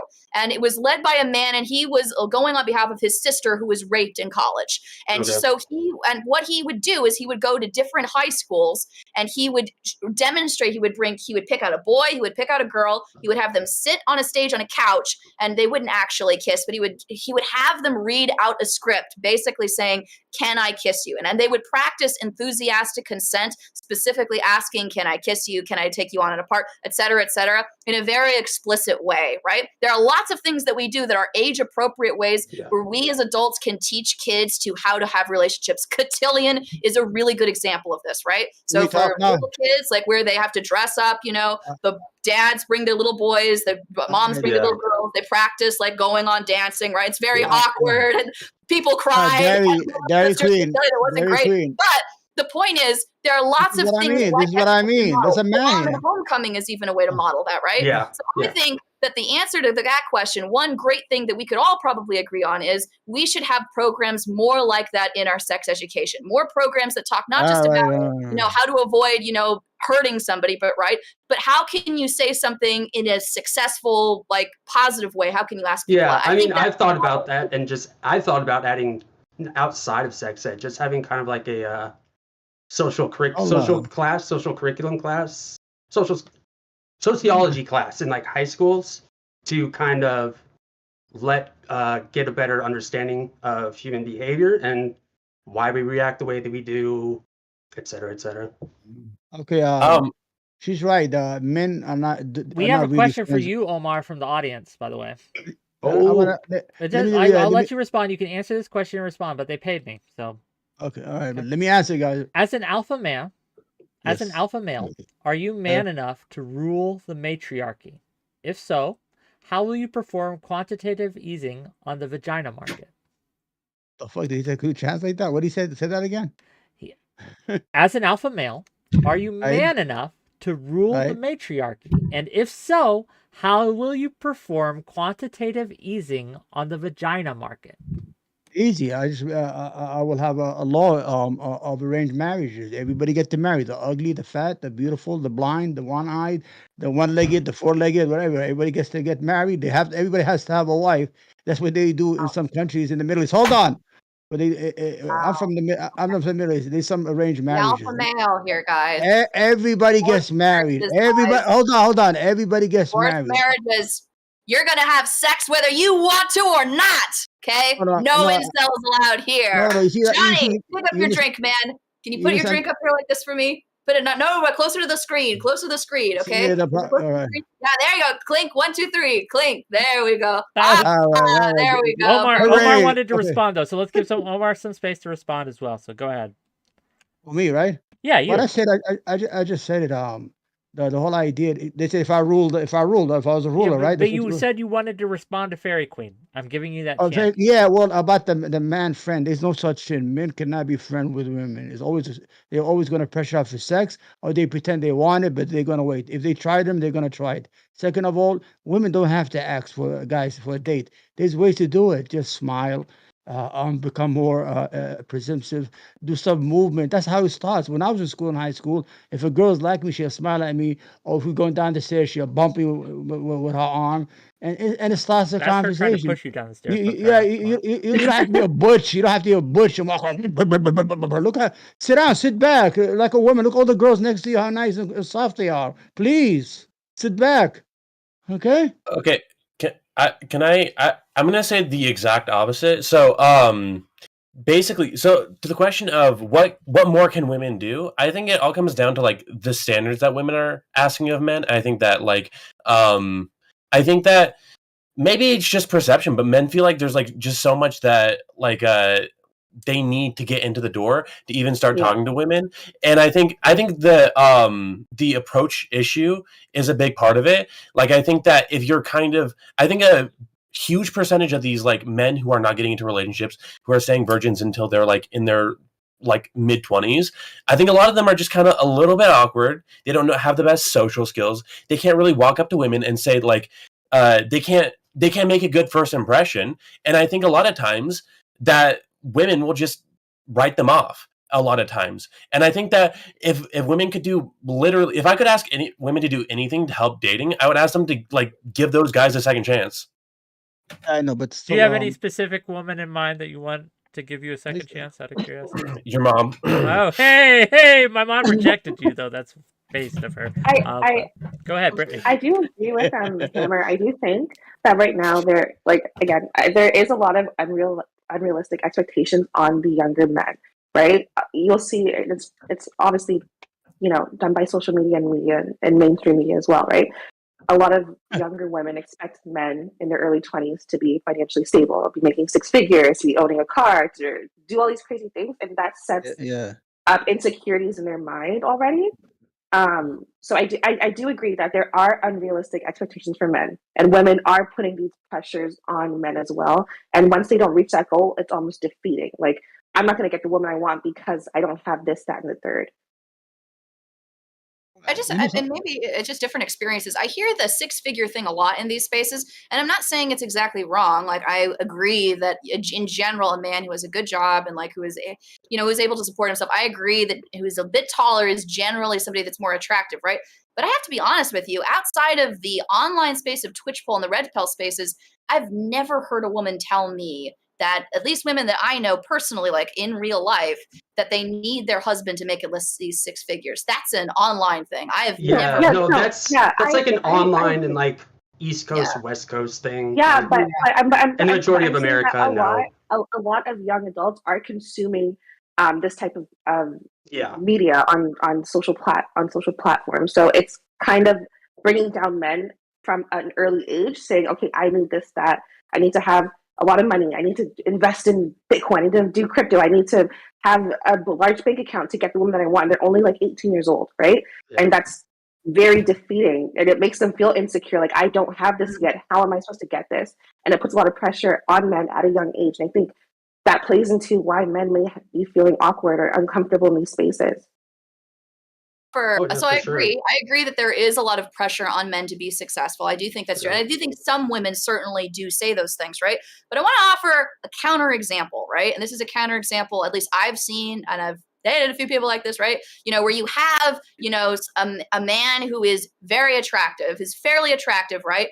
But he plays the guitar but he doesn't make a lot of money, right? He has a job that doesn't make barely any money, but he's amazing at the guitar, right? Or he's an excellent writer, right? Or he can sing really well, or he has some sort of skill, right? That he is known for, right? So he doesn't make a whole lot of money, right? But he is known he's known in the community for like doing something like that, right?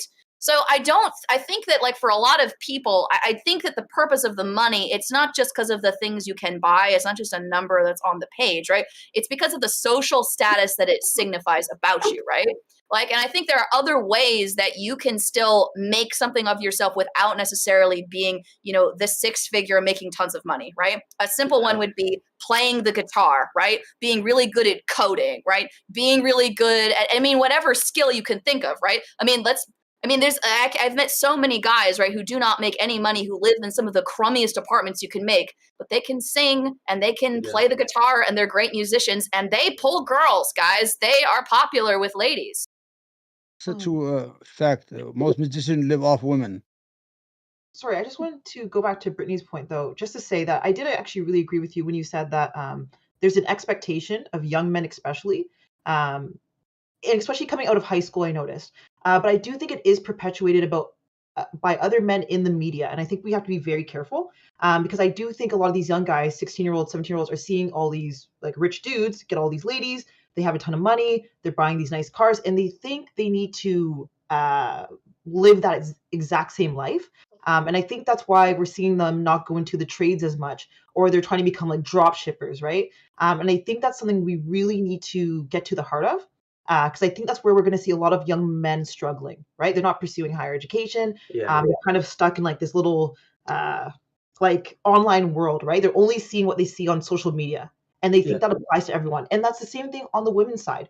If you're 20 years old, a 20-year-old man is not making over like even $40,000 a year. That's a lot of money, at least at that age, right? They have to build themselves up. So I do think on the women's side, we do need to be more rational when we see these young men who are trying, right? I really think at the end of the day, it's just about trying. It's just a partnership. Before we go on, just a housekeeping drive. thing. Just a housekeeping thing. A lot of people are asking, am I going to open this up afterwards for an open panel? Yes, if we can get 8 more subs in chat, I will absolutely do that. Or if we can get 40 more bucks in super chats, one of the two. But right now, I got to grab something real quick. Be good while I'm gone. Don't say any slurs. So I'll be back in like 20 seconds. Give me I'll say partial slurs. Oh, we gotta start yelling at each other. Okay, Dairy Queen, listen, you gotta relax, okay?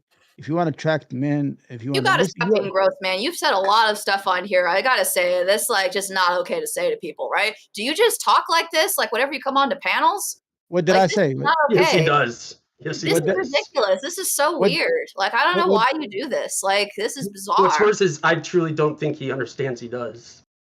Like, do you understand that, like, saying things like the vagina market is kind of a gross thing to say? Like, nobody likes hearing that stuff. Isn't vagina a medical term? What do you want to say? The P? Which is better? I don't want you to refer to genitals at all. That's what I'm saying. Right? Genitals, talking about that kind of stuff is gross. Well, that's weird. We all love don't want to hear about their genitals. We love you can say dating market. Yeah, dating market would be a normal thing to say. Who's this guy? Johnny, take it easy. All of a sudden you jump. That'd be the Invisible Man. You jump with the what's this Invisible Man? What's wrong with you? You look like the Invisible Man. You've got the glasses, you've got the hat, you've got like the shirt, right? All you need is the trench coat and the gloves, right? And like the bandaged face, right? I'm blind. I'm blind. Hello, I'm blind. Hello. Right? You've got a mysterious. I'm blind. That's what you look like right now. I'm blind. I can't see. You know, I'm legally blind. That's why I have glasses on. You want to see how my eyes are crooked? What's wrong with you? I don't know, but I don't want to see with the hat, man. That's just rude. Wait, don't you sit on screen reading articles? Don't wear hats. That's a 1950s point, by the way. Don Draper would snatch that thing off your head and stuff it in your coat pocket if he saw you. That's the new name of the what do you call them? The Cubs? What do you call them? The Wick. Well, okay, but I don't know what we're talking about anymore. They all ganged up on me. You left. Everybody jumped at me. Well, I'm here to protect you, Omar. Don't worry. Thank I'll protect you from the ladies. I'll even the guy him off with a stick. I don't know. I guess my next. I guess let's ask this, right? When, and I want to ask this to the ladies first, and then I'll ask the men. When's the last time you felt, I guess, creeped out, right, by a guy or someone coming on to you or things like that? And what was it that made you creeped out about the encounter? What did the guy do? or how did he present himself, or how did he approach that made you feel like, ugh, something's wrong here? It doesn't have to be anything big. And I want to kind of maybe from that kind of transition into how men are taught to approach or see to approach that is fucked up and wrong. And I want to get into that. But we'll start with Ferry, then we'll go around.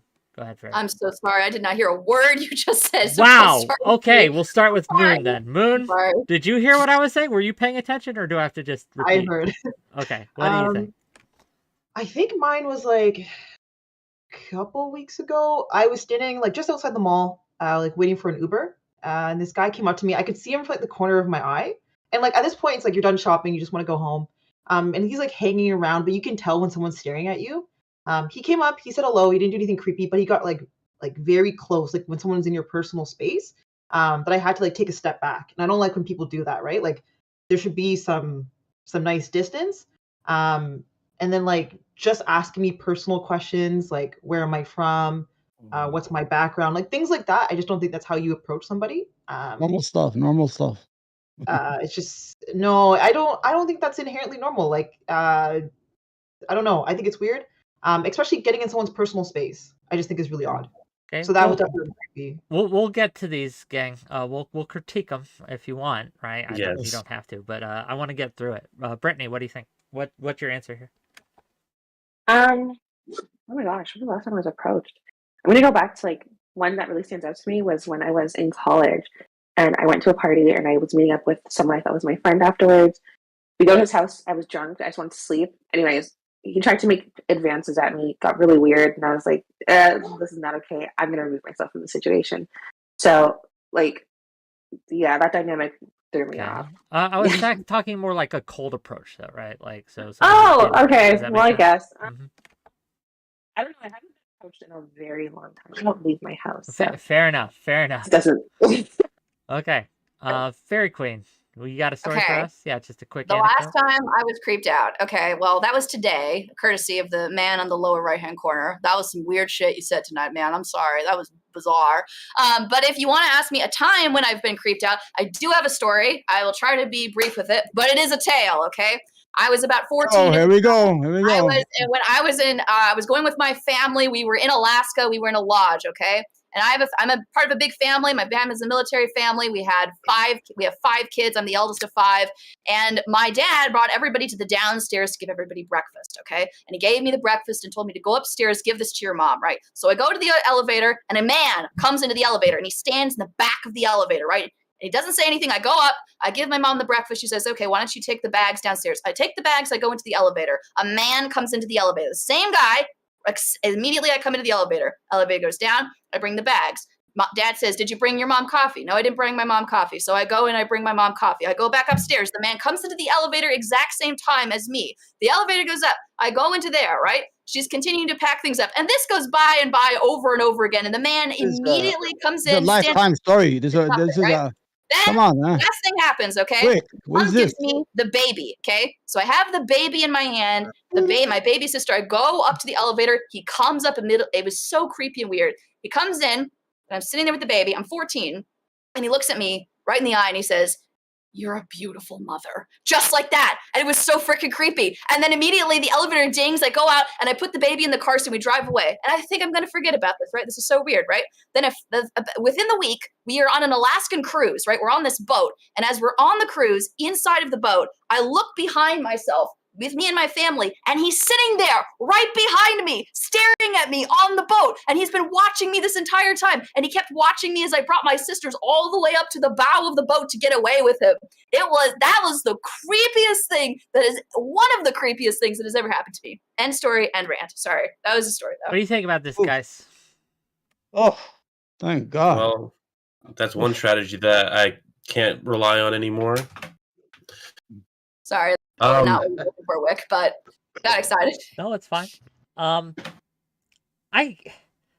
I didn't answer. How about me? You get to me. What? Do I'm you not have a human? creepy story of where you were approached, Omar, that you want to share? Go ahead. No, I've never been creeped out by women because I'm always in the position not to be. Women do not creep me out.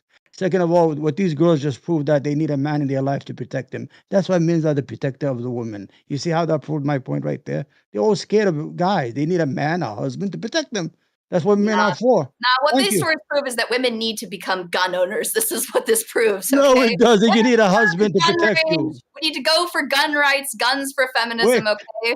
am I That's what right this or am I proves. right, Wick? Am I right or am I right, Wick? I am That's just what a moderator. I make no they decisions. just proved to you that they need protectors. The husbands and the I boyfriends promise are the you that protectors. I think that these women can take care of themselves. I'm They got this one. He asked her name, whatever. That's normal stuff. She got kept up because he have personal And space. The other one saw the guy in Alaska in an elevator. She got scared. I don't know what the other one said. This is no, but like for example, when you first, because you don't even know me, if you meet someone, that's you how don't people start. You're like, hi, how are you? you Hey, don't get what's their personal space. Like you don't get so when close I to was them where they have to when take I a was in step back. college. When I was in Also, college, I meet a girl. Hey, hi, how you doing? What's your name? We meet in the lunchroom. I like, yeah, this what's isn't up? Yeah. college. This isn't Where you college. from? Me Oh, outside the mall, right? oh, in Just the getting mall. Uber, Okay, yeah, okay, I getting for an agree. Uber, Okay. right? And I assume if it was anybody, you don't want this random man in your personal space asking you where you're I from, agree. what your But that's how background is. people meet. It has to start somewhere. Yeah, but A it's fire, guys, you got maybe that's why guys are scared to meet you because you got my personal space. The guy starts running, the cops are chasing him, everybody chasing him cops are because he asked a chasing him. question, and Yeah. the fire department show up. The SWAT team is looking for the guy. The guy goes home and he kills himself. That's what what happened. did that mean? Okay. Okay. I do want to take a minute here just to put Oh, you're something taking in. a lot of The minutes idea there. that women, the idea, like it's very interesting that Omar mentioned this idea, right? That women need to have protection, right? Like there's Not an the men. acknowledgement. This is one of the hypocrisies, like about the cup, right? And this is it, right?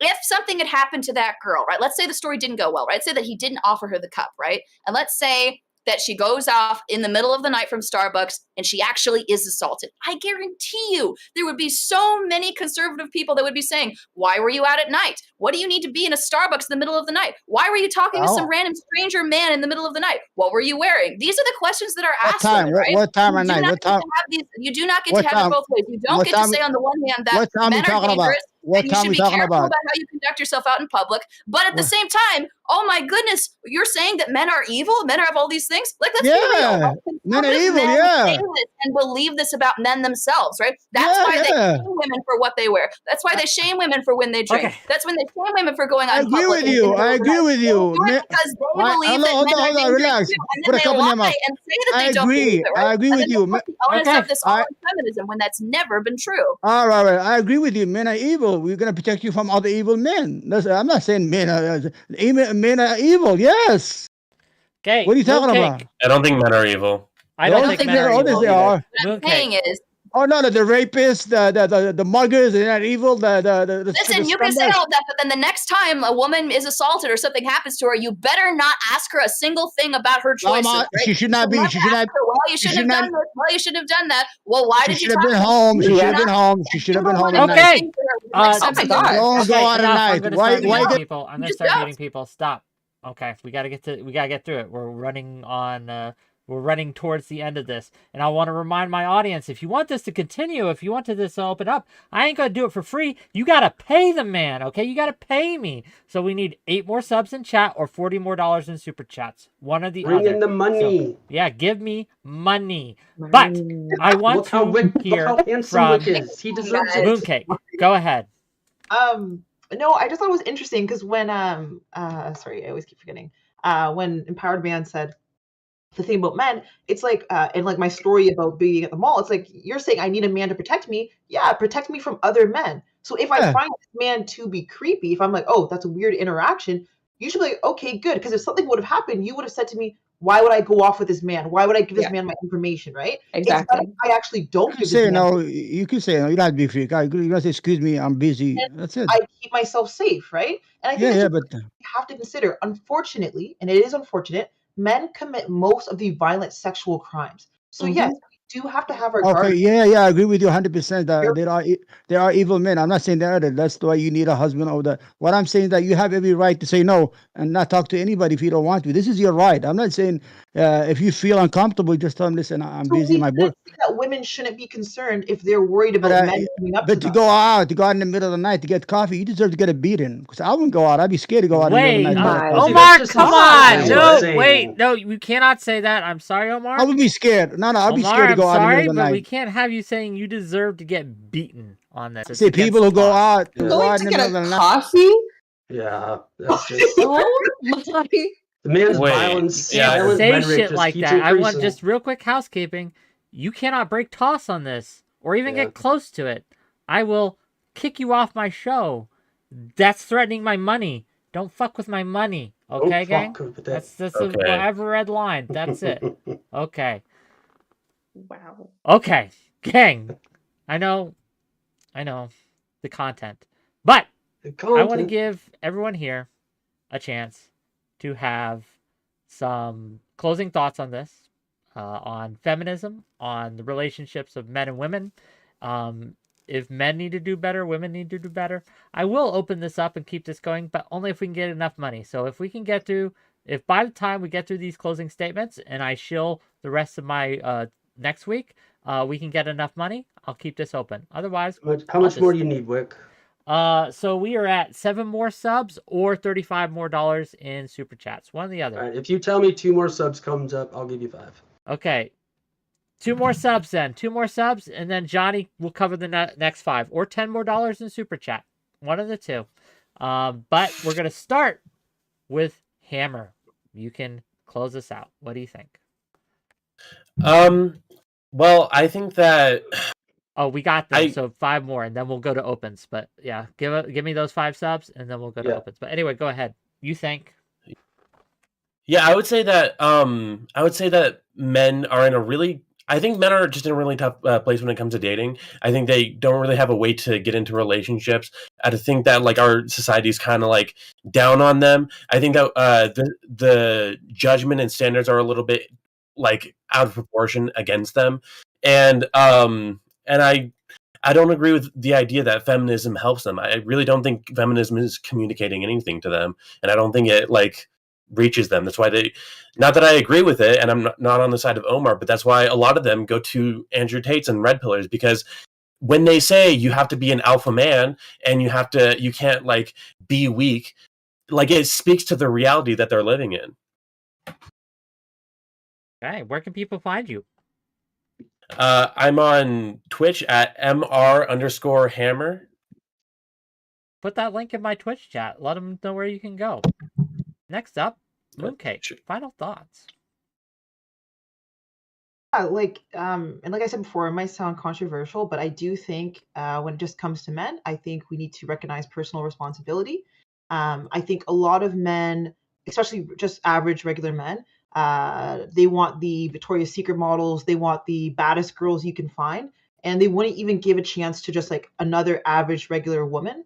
And I think that is something to consider. I also think a lot of men don't know how to talk to women normally. And I think that's something they need to work on. We need to work on the emotional availability, how you treat your partners in a relationship, and just maturity levels. And I also just think feminism has helped them. Once again, I think men can open up a bit more. I think they can be emotional. And this idea that you have to be like a quote unquote alpha male is kind of, I guess, insane to me. Like I said, prefer emotional men, men who are kind, men who I think people wouldn't consider alpha, super masculine. And I think a lot of women are like that too. They're just looking for a partner. And yeah, that's it. Where can people find you? Oh yeah. Well, if you're looking for me, I'm on Twitch at @MooncakeXO. I play The Sims, Minecraft, and League of Legends. Check her out, gang. Thank you for coming. And please, we are continuing after, so if you guys can stay for the after show, I would love to have you. Johnny. Yeah, I mean, I think this debate went a little bit differently than I was hoping. I was hoping to get more into my most hated word nuanced subjects on this, rather than just talking about women want high value men and that's that. I think there's a lot more problems to discuss in terms of men and women relationships, just on the very basic level. But like I said, I do agree that early feminism, was positive. It was great. I love it. It's just the more modern feminism, and sometimes going a little too far and having consequences that we see in modern day. So. Okay. Where can people find you? Okay, I'm going to ask this to every single one of you. Okay. So also in your closing, tell people where they can find you. Go ahead. Yeah, I'm just on Twitter right now. I'm not streaming anything yet. It's just 𝕵𝖎𝖙, all spelled out. Okay. I'm sorry, Mr. Hammer. My shout out guys dropping the ball. They can't apparently spell your name, but they're trying. Check him out, gang. I put the link in chat under my name. It's okay. Yeah, okay. Chat under your name. Fairy Queen, what you got? Hey. All right, guys. So I'm going to end things a little bit differently here, because oftentimes, like as Johnny has mentioned, and I think a lot of people have noticed, that when we talk about dating between men and women, we tend to use a lot of words in these spaces. We tend to talk about high value versus low value. We talk about weight. We talk about income level. We talk about height, right?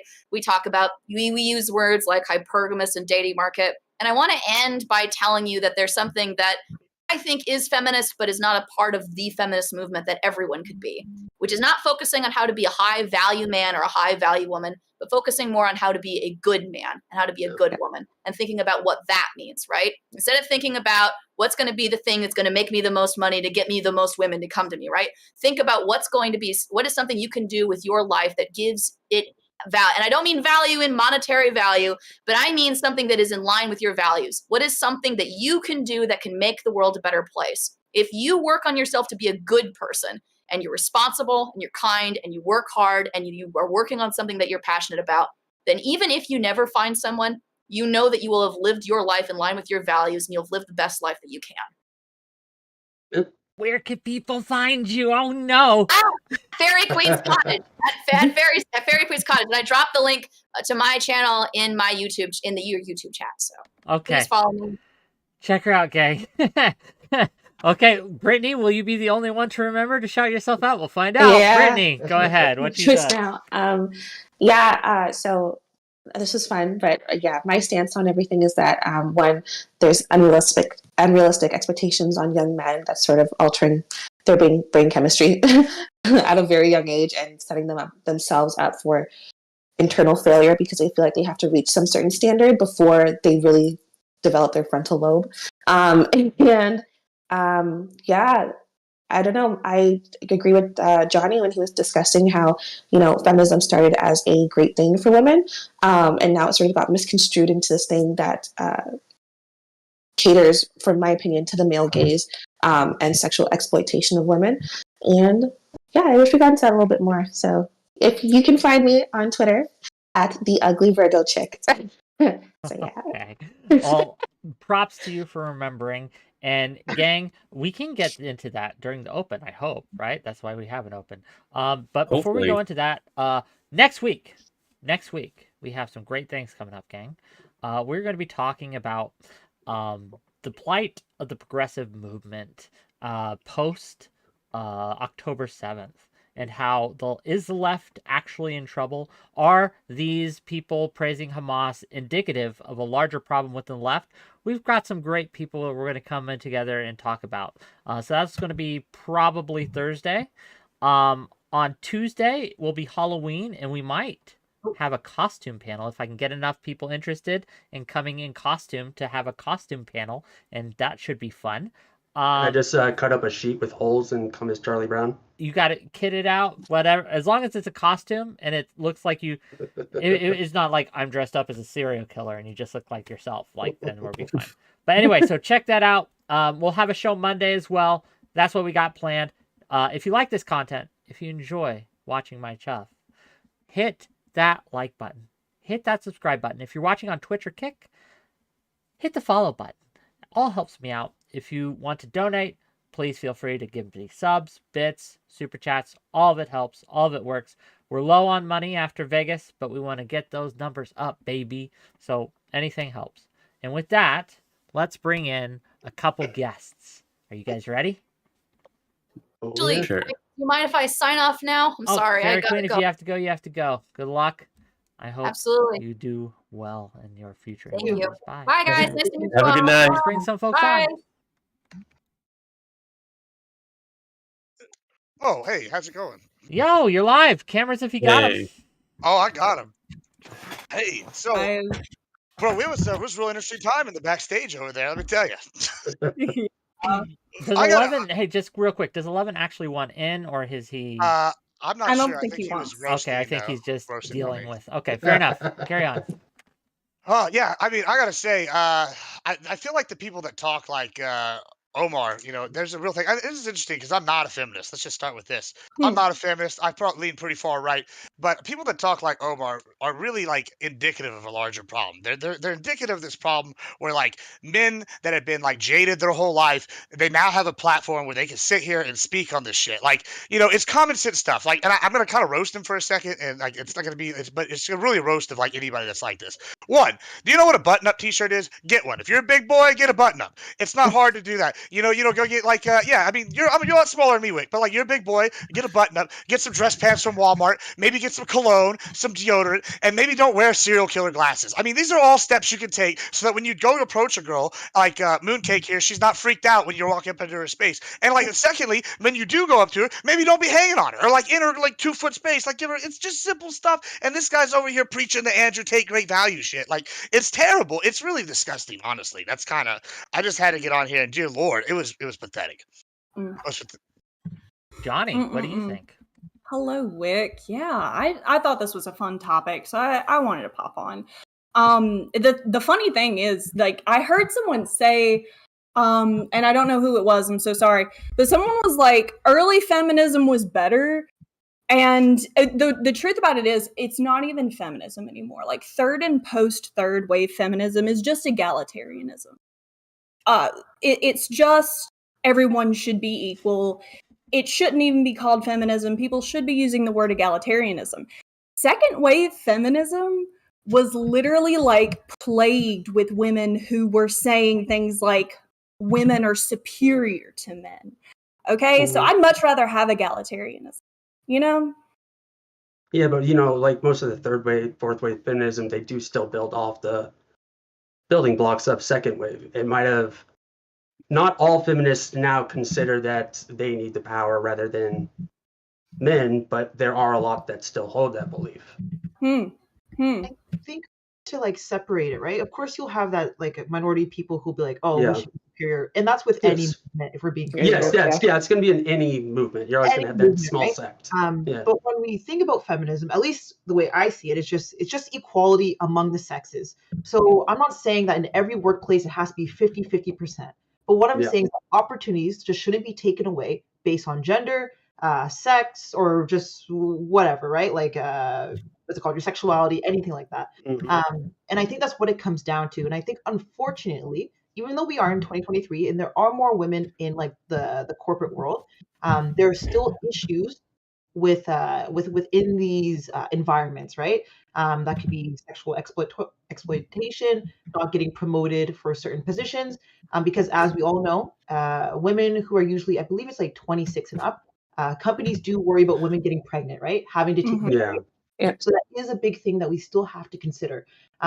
Even for women of color, right? There are different, I guess, issues that we're going to run into. And I do think feminism helps us move forward, right? I don't want the whole superior thing. I don't believe in that. Just equality among the sexes. Do you agree that feminism in general prioritizes women? In terms of like, if we're talking about like equality between men and women, like it prioritizes issues that women speak out against instead of like being like, okay, here's an issue that men have, here's an issue that women have, right? But I think it is also on men because men, and I do believe this can also be feminist, but I think it is on men to start those movements, right? If you want to be heard, there needs to be a group of men who start that movement, right? When we do, just real quick, when we do start those movements, you know what happens? We get called sexist. We get called misogynist. We're not letting women in. We're exclusive. We are being we're compared to not sororities. What's the other one? fraternities. Oh, look at this fraternity being sexist and misogynist, not caring Yeah. about women's problems. That's what happens. But I think Well, what needs to happen is we need to like not. I want to hear Yeah. what Mooncake responds to that, because I'm Yeah. very curious. Sorry, can I get like a more clear example? I'm sorry, just Sure. Like Jordan Peterson. There's an example. No, people like- talking like- about misogynist. No, even more so, someone like I'm exposing myself. Someone like Warren Farrell or someone like that, like the original men's rights activists who are like. I feel like Johnny was starting to say something like, well, these movements need to stop accepting like misogyny or like all these toxic elements. But like a lot of the original men's rights movements didn't accept any of this. They were labeled together. They were part of the Red Pill. They were part of the men's group, and they were labeled together with incels and pickup artists originally against their will by feminists as a way to like besmirch them and to like discredit them. comparable to like a Kevin Samuel. Sorry, I'm not familiar with the Warren. Warren Farrell. It's Yeah. no, he's complete. He's not even like Kevin Samuel. Like he's completely different.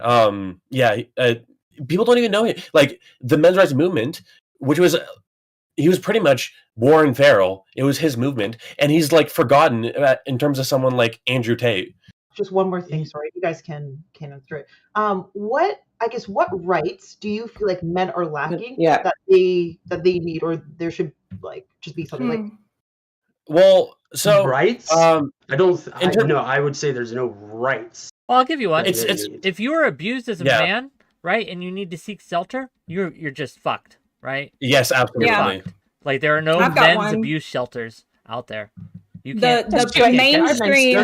There's a handful. The mainstream men's rights activist movement right now is primarily like one of their primary legal issues right now is that men tend to be picked second after the mother for things like custody of children, and so that's something that people legally fight against. No, okay, very complicated, right? That's yeah. Definitely true. More honest. Yeah, that statistic goes in depth. Who stay with the children usually most of the It's the mother.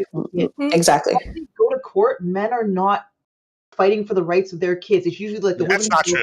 That's unequivocally not true. That's not. One at a time. We gotta let her finish. Let Mooncake finish, then you can respond. Gibbs, Mooncake, then Gibbs. Go ahead. Men are not showing up, and also judges are not going to take away kids from the main person who's like providing. Providing. When I say providing, I'm saying helping with schoolwork, tucking them in at night, cooking meals, things like that. They're going to keep the kids in those situations. Exactly.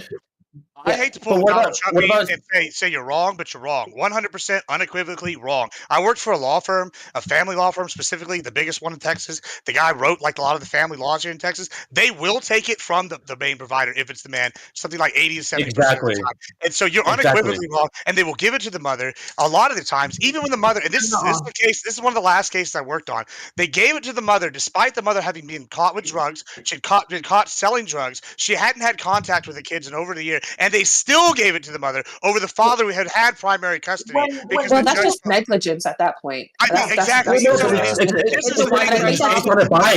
This doesn't happen. I could give you statistics. It's something like 60-70% of the time, at least here in Texas, where they're giving it to women. I think it's 68%. So they're sitting there giving it to the women most of the time. So you're unequivocally wrong. When men fight for custody, they actually, I think the percentage is like they get it 60% of the time. It's lower than that, but yeah, it's sorry. Yeah, that might not be significantly. But men are not fighting for custody of these kids. They just aren't. Yeah, but that doesn't discredit the point. Like you say that like men are less likely to fight, or men are less likely to be the primary caregiver. But in situations where they do fight, or situations where they are the primary caregiver, they don't have priority. But like why would you fight if you're going to lose anyway? Why would you fight if you're going to lose anyway? No, okay. No. If you're not I'm not going to waste my tax dollars. But if you're not going to fight because you've just already assumed you lose, that's not what I'm saying. Because first of all, it's not just like, we go to court and it's done. Usually these court cases take years. Yes, they do. So when a man goes and the first thing they do is reward a TRO, and the TRO is equal, and the man is sitting here providing all the stuff, why would he keep going in there when the judge is already predisposed to be biased towards the woman in this case? Like, so you're just acting like it's happening in a vacuum, and men are just like not showing up. Listen, happening is they show up for a lot of these, and then eventually they get so distraught because the woman won't follow the orders, and then the man will still get punished for it. And then eventually the man is like, I'm going to give up. And this is something I dealt with on a day-to-day basis for over a year and a half. So the men are getting disenfranchised from going and fighting for it. So it's when we talk about it is 100% true. I literally did this for work for over a year and a half. Like, I mean, like, you literally just said during the case, men give up. Yeah. Because they are disenfranchised. It's just like when you were talking about systemic racism. It's systemic things against men. That's exactly what we're talking about here. 100 bits from Rabid Wombat to say, if men have tens of thousands of dollars and years to fight the inherent bias of the court, then they can win. What great hope for men. I want to hear from Johnny, and then I want to hear from Moon. Johnny, then Moon. Which Johnny? I don't know what I was going to say. Johnny Scarlett. Sorry, they're both Yay. Johnnies. Okay, Johnny We Scarlett. had two Johnnies. Nice to meet you, new Johnny. Hi. It's not the case that these men's rights activists are fighting for people who are not even going to court for their kids. They're fighting for the men that Gibbs is talking about, who go to court, who fight for their kids, who pay their child support, and whose wives many times are not even doing the job they're supposed to do as the primary caregiver. They go to court, and there is a bias in the court to give it to the mother. Now, I'm not going to sit here and say that men have more problems than women. And that's part of the reason why feminism and other egalitarian movements focus on women, right? Because you move up the minority, you move up the person who has the least amount up to the person who has the most, right? That's the point. But they are fighting, and the whole reason men's rights advocates have a nationwide movement is because there are men that this happens to. Like, I don't think you should discount Gibbs, especially when he has professional experience in this. No, I'm not discounting him. I want to hear from Moon now. Moon, go ahead. Well, also, yeah, I do, like, I'm not going to get too much detail, but yeah, I have experience, like, in this realm as well. But what I'm saying is that from what we've seen, at least according to the statistics, when men do fight for their kids, they are winning. However, the problem is kind of what he said earlier. Oh, what's the point of fighting? So if you have all these men thinking, well, what's the point of fighting? How can you complain about the issues when it pertains to custody? You can't. If these men aren't even one of the ways the courts determine who gets the child a lot of times. And when children are actually younger, so usually during like baby to about, I think it's like 8 years old, right? Normally they are with the mother during their formative years. However, if there's custody over older kids, they tend to go to their father. So there are different statistics when it comes to this. So that's exactly my point. So the older kids often go to the father, and there's a reason for this. A lot of times the older kids go to the father is because the court will reward the kids to the parent that has more time, per se, for the kids. So if the dad is sitting here working a full-time job and the mom is over here being a bum, but she's at home all day, they will reward the kids to the mother because she has the time to be a mother and take care of them. And so then the kids, after several years, this turn 13, 14, and they have enough agency and the court can decide. The kids go, oh, voila, I'm going to get out of this situation because I'm living in a dirt hole and I'm going to go to my father. And that proves my point. Like, that's exactly what I'm talking about. I'm highlighting the differences just between the two. I'm not saying they win every single time just because they're older. What I'm saying is most of the time, courts will try to keep the family together with the person who is taking care of the child the most. As we know, it's mostly define taking care of the person the most. Like, is the person paying the bills and putting a house over their head and putting food in their mouth, taking care of them? Or is the mom doing who's an opium addiction, sitting at home? Just because you pay bills is not taking care of a child. We're talking about education. We're talking about love. To be homeless then. Well, no, but there's more to just paying bills when it comes to taking care of a child, right? Sure, but you can't take care of a kid with but that's what I'm saying. So the guy works 8 a.m. to 5 p.m., right? And then the kids at school 9 a.m. or 8 a.m. to 3 or 4 p.m., right? And so then you got an hour difference. But the court's going to go, okay, this guy is working 40 to 60 hours a week. I'm going to reward it to the mom who doesn't have a job because she has more time to take care of the kids. Well, how do we even know that the father can't take care of the kids? Whenever he's not getting a chance, he's rewarded. I think you're also assuming that women get 100%. I mean, I'm not assuming. I'm just, it's like nobody said that. Nobody said that at all. I feel like, then I guess based on the conversation, I feel like there was an assumption that they're getting 100% custody. That's not what's happening. Usually, if the relationship is okay, they are getting 50-50. Yeah.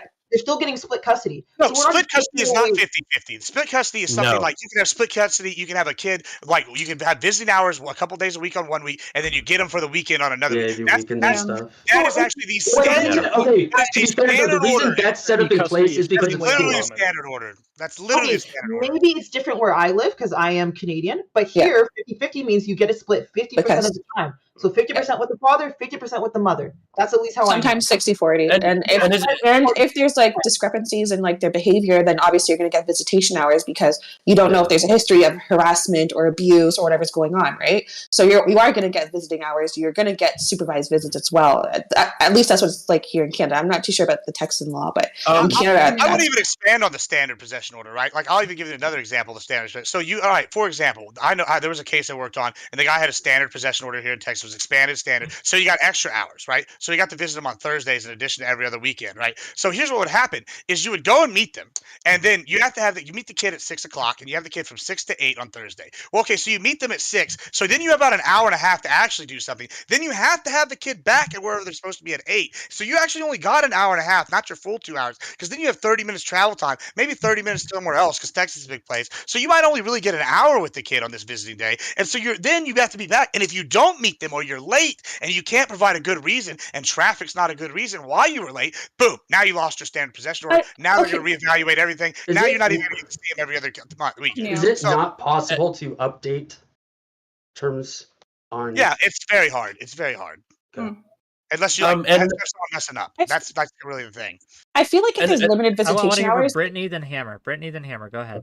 Sorry, I'm just going to make my point really quick. I feel like if there's limited visitation hours, there has to be certain outliers that play into that circumstance, right? There has to be something that's going on, which is making the court say, hey, you can have this certain amount of time and then bring the child back home to the main provider, right? I don't think they're just going to be like, you get 1 hour a day and that's it because that's what we decide. I feel like there's certain outliers in that situation that's like making their decision on why you have this child for this amount of time. Yeah, it's because the court's overwhelmed. That's a lot of it.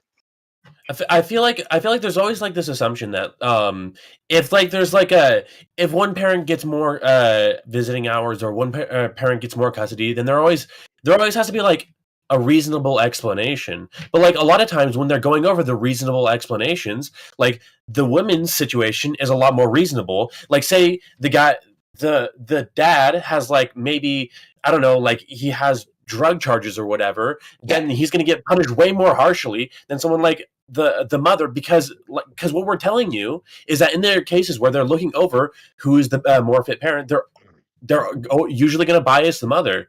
Yeah. Mooncake, If like the dad's you're doing drugs, I wanted to go to the mother. Excuse me. Yeah. You are absolutely right. It is more likely that the woman in the relationship is the person who is taking care of, especially a small child. However, that being a stereotypical situation creates bias in the court system for the judge to assume that in any given case that they come across, because they are overwhelmed, absolutely. The American court system is absolutely just packed with bullshit. And so if you only have 10, 15 minutes in court that day and you're trying to completely reschedule your whole custody issue, then they're more likely to just give it to the mom. That's the bias we're talking about. And we're not even saying that it happens the majority of the time. It may not. I don't have the statistics on that right now. But what I can say is that it does happen. And that's why we have so many court cases where people are fighting against it in America right now. I can give you another example. I'll give you another example. When you look at abuse, like when you have domestic abuse, right? Oftentimes, the police will split up the couple at the end of the night or whatever when this comp showed up. And it's the same thing. Another thing we dealt with. Like, say you're in Vegas and one of you tries to stab the other. Okay, fair enough. Okay, perfect. Yeah, say we're in Vegas, someone tries to stab the other one, right? Perfect. So, like, I'll use that example. I was with some girls in Vegas, right? Say one of them tried to stab me, right? And I'm like, okay, and I smack her and I push her away, but I got a cut on my arm. They're gonna go and look, and they're gonna go, okay, this girl's got a bruise, he's got a small cut. They're gonna go, we're gonna need to remove him. We're gonna take him away because she's got a bruise because men are stronger. And oftentimes they will go and like it's something like I don't know, it was like 58% of the time, 60%. The man is the one one removed, and they take him out of that situation because they're going to say that the man is a danger, whether or not they're the ones who instigated, because the cops can't prove who's doing what. So then you go to like a court case where we start talking about custody and abuse is alleged. You're going to sit here and you're going to go look at this, and they're going to go, oh, abuse is alleged. Well, how do we prove any of this? Well, because it's all he said, she said. And so then they default, and they're going to give it to the mom a lot of times in these cases, and that's what happens a lot. Sorry, there's a couple of things just to go over there, right? And just to say, I don't think it's impossible that some men do get screwed over in the court system. So that's not me saying that doesn't happen. Because yes, I do think that does happen on occasion. However, we do have to put our trust in these judges, right? They are reviewing the cases of these facts. They're going over everything, and then they're going to decide what is best for the child. Once again, I'm not saying it is perfect in every single scenario, but I do believe these judges do the best that they can. Like I said, if they're seeing that the mom is taking care of the child most of the time, so spending most of their time with the child, yeah, she'll probably get custody of said child. But if the dad is fighting for the child and can prove that maybe he's the main caregiver, he's the provider of this child, the men do win. So this idea that they don't win is just it's just real quick. So Yaddle, you cannot be driving on stream. Sorry. I know. Well, it's too late. I gotta kick you now. When it comes to the abuse thing, I actually just watched like a YouTube video the other day of that one lady who beat up, I think it was like her ex-husband or something, and she tried to say she had bruised on herself. They arrested her. They knew that she. I mean, that's one example. And there's another example in mainstream media with Jonathan Majors where the woman said that she was beat up by him, and it was proved that hey, she actually beat him up. It was instigated by her. And another example in Florida where that OnlyFans model stabbed her boyfriend to death, and she was arrested right away and sent to jail. Right. So there's there a was ton of video of examples. that one though. No, but There was video of that though. Yeah, that's a little different than what I'm talking. Video, but he had scratches on his face. You could see it. He was obviously visibly upset. Like you could see the things. I don't. And she was. Are just thinking like, oh, we're going to arrest the guy. I think they do try to investigate these situations that can be complicated. Mm-hmm. Wait, but when they let me ask. Let me jump in here. Let's take this away from gender. Do you think that there is, at least in the American court system, both on the policing side and the judging side, a bias towards African Americans? That African Americans in general will get harsher sentences, more likely 100%. To be arrested, etc. We all agree on this? Mm-hmm. Yes. Yeah. Why 100%. Is it so hard to believe that there's also a bias when it comes to genders? Because we can look at the statistics here. We can look at the statistics here. Who is more likely to be arrested, a man or a woman? Men by a mile. By a mile, who is most in the court system? Like, is it men or women?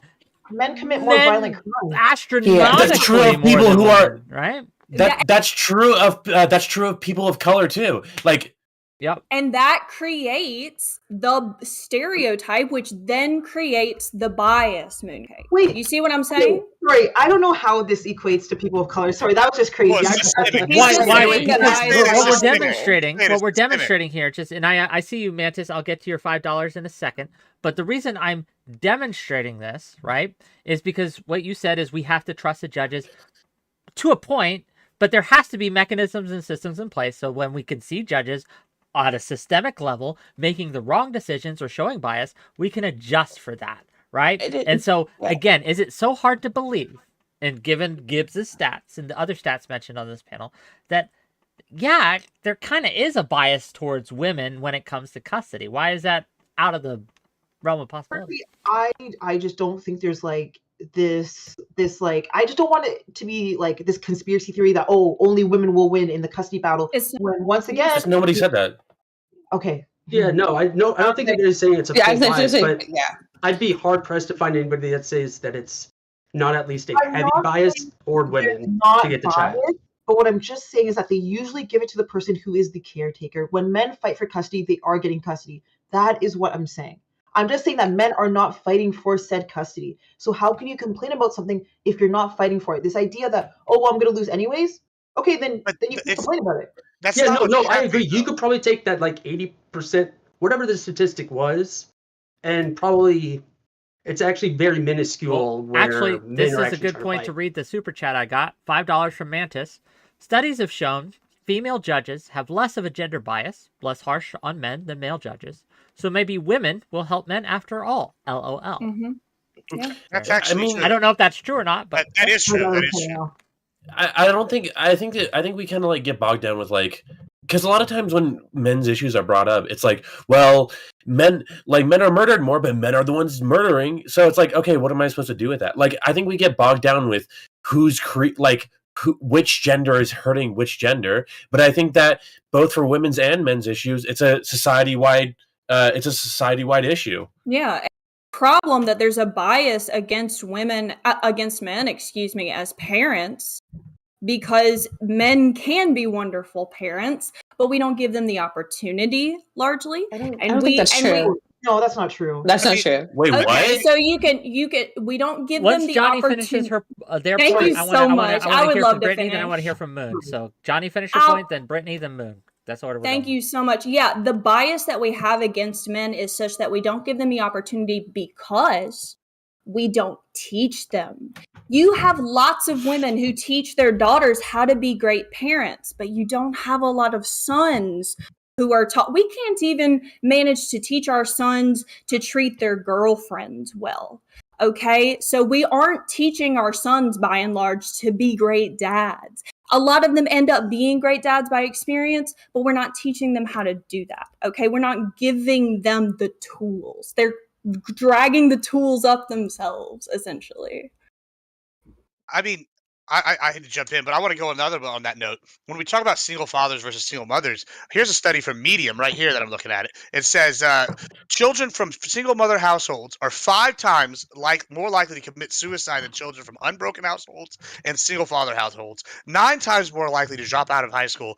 10 times more likely to abuse chemical substances. 14 times more likely to commit rape. 20 times more likely to end up in prison, and 32 times more likely to run away from home. So clearly there is an issue that we're having with single parent households, and it's not on the father's side, despite fathers not being able Well, to be the it's primary caregiver. just I don't agree with that single-parent statistic. households in general. Well, I don't agree with that I statistic. wanted to give Brittany and Moon, right? They were next, so I wanted to toss it to them. So Brittany first, then Moon, and then we'll get to you, Yeah. Hunter, and then. Sorry, I just want to Johnny, jump back to the guess. point where Johnny, you mentioned that we're not giving sons the tools to be good men, right? And I feel like there's a lot of pressure on women to teach their sons to be good men, but there's not the same amount of pressure on men to teach their sons to be good men. And when men are given the opportunity, to be a dad, they're not upholding to their standards, right? When women have children, their entire lives change, right? They're now the provider. Well, if they're working, they're a provider as well. They're a caretaker. If the child's sick, they're going to make sure the child's okay. They're waking up early. They're cooking dinner. They're doing everything they can as a mother, right? The other tool in that relationship is the father. The father is there to guide their son. If they're guiding them astray, they're going to have a son who is going to not be the ideal man or in society, who's not going to be a good person, who's not going to uphold standards, right? It's not always on the mother to raise a son. That's why a father is in the picture. Can I respond really quick, and then we'll get to Moon? Thank you so much. I think that parents, period, not a mother, not a father, should teach their children, period, not a son, not a daughter, to be a good person. Okay, when I say that there is not a lot of parenting that is teaching sons how to be a good man, I say that because I'm pointing directly to teaching a son how to be good to his girlfriend, teaching a son how to be good to his future children. We just have more of a toolbox to be able to teach that to young girls, because young girls have been taught homemaking for so long. Okay, but we need to make it more gender equal and teach sons those things too, and we're largely not doing that. Yeah, and the statistics support that. Okay, so a couple of things. Maybe you could jump in. Yeah, go ahead. I'm sorry, some of this is just crazy. So a couple of things. What is crazy, girl? You can just make your point, and not call people crazy. I don't think just calling you crazy. I think just saying what your points were a little crazy. Like, sorry, for me, it's just some of it. It takes me by surprise. I will say that. I think a lot of us genuinely try to teach your daughter, your son, how to be good people. I think most Yeah. parents do. I think most single parents try their best, right? When it comes to single parent households, unfortunately, that parent is probably working full time. And when you are a single parent, you can't be there 24/7 for your kid. And that is unfortunate. That's why I'm a big proponent of after school programs. Getting your kid, especially if you're a single parent, if the father's not in the picture, put them in programs where they can have a male figure, right? Somebody to look up to, someone to teach them about the world. That's where we need to start, especially with single families.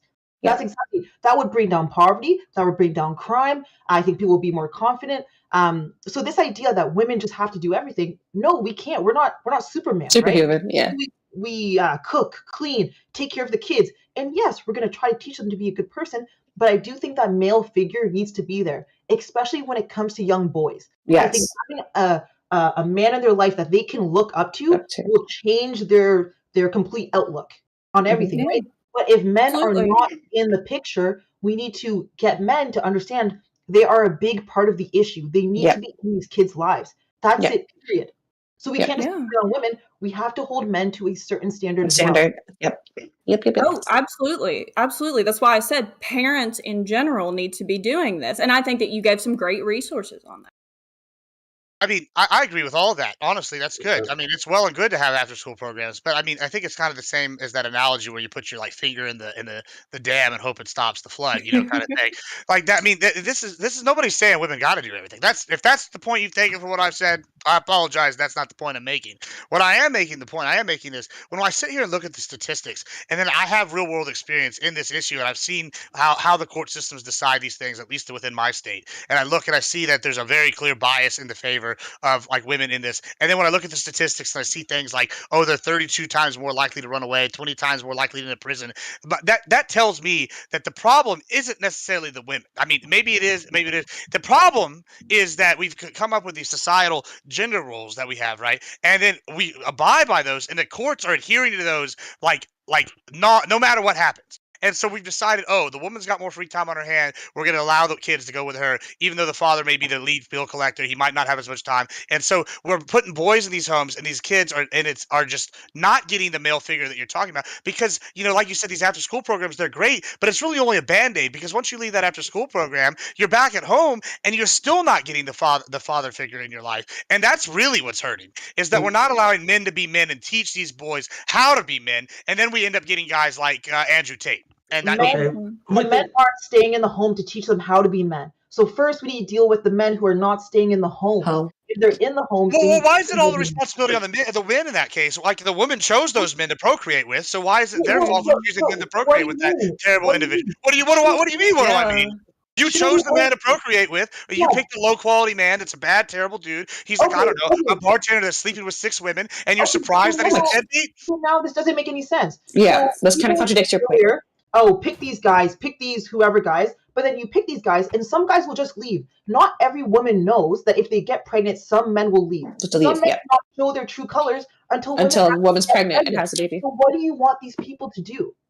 All right, is it that they're not showing their true colors, or y'all just not recognizing the signs? That's the argument I'm making. Some people, have you heard of sociopaths, psychopaths? Some people can really hide their true colors. I'm not saying everyone is like that, but I'm saying in general, some people actually can. Yeah, I mean, it's pretty common that the longer you're in a relationship, the better you get to know the person. And there's those huge bounds, especially like when you move in with someone, you learn so much about that person you never knew before. You could hate spending every second around them. And then you get divorced, and then you're in a single parent home.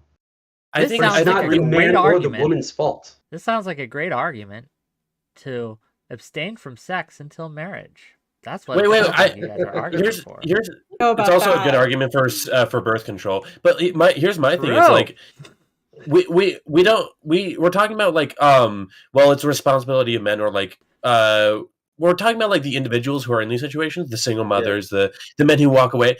I think realistically, I think people are just. I think there's going to be a lot of really dumb people, a lot of kids. A lot of these people are really young, people who are making just awful decisions, and that's why, like, and we can tell them, like, hey, teach men to be better, parent men better, but it's like there's always going to be really dumb people, and that's why I'm way more concerned with the courts, like the biases in the courts, the systematic,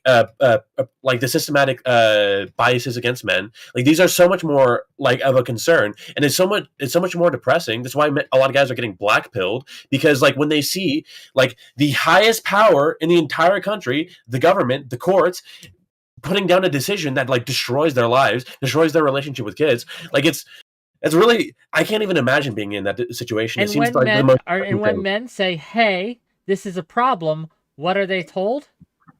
Get Man, good. you gotta Get fix good. it.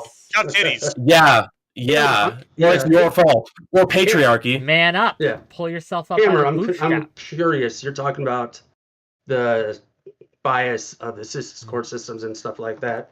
I assume you're referencing, that women get custody more often than not. How do you fix that? How do I fix it? I mean, we can. Could it not be that in general, You the could fix children it. fare better off with the mother? No, you could fix it partially by that's the whole point of keeping the a lot of the. bias. You could keep a lot of the bullshit drug charges out of the courts by making marijuana legal, so that courts would have more time on average to spend with people. So instead of getting 15 minutes in court once a year in order to redo your custody, you could get an hour in court so that the judge can actually really sit down and decide who should get majority custody. Yeah, I'd be fine with that. I don't care about weed. It should be decriminalized. I don't think that's going to change any bias in the court. Okay, bias in the court is partially due. I'm giving you one example of how it can be fixed. Yeah. Perhaps you could give an example of how it could be fixed. Well, this is like a symptom of like a society-wide bias against men. Like the idea that courts have from. Why are you don't think there's any bias in a society against men? There's bias in society against men to an extent, but this whole thing that the society is against men is just insane to me. Yeah, it's wait. Well, you got wait. Stop! I didn't hear. Stop! Court? I didn't hear either of them because they talked over each other. So repeat that, Brittany. Then repeat Moon. Brittany. Sorry, Moon. we probably have the same point. Yeah, but I just think that this whole thing that men have it so hard in society and that doesn't make sense to me. It sounds kind of absurd, to be honest. Especially if we're just talking about the court system, because we can talk about certain things in the court system where it doesn't, where women, there's a bias against women. If a woman goes and says, "Hey, I have been sexually assaulted," right?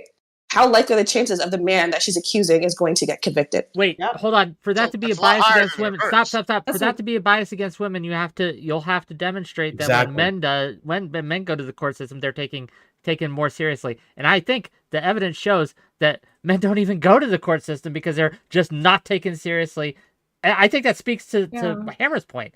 Men, the entire system, when it comes don't to report that, it is just fucked. because no one they get laughed out on court, basically. And have created the system that don't take them seriously. So Thank you. what's wrong with you? Okay, men who aren't even No, alive anymore created the system. And it hasn't changed. No, They're but upholding to that system that the men created, and now we're complaining that there's a bias in court surrounding men.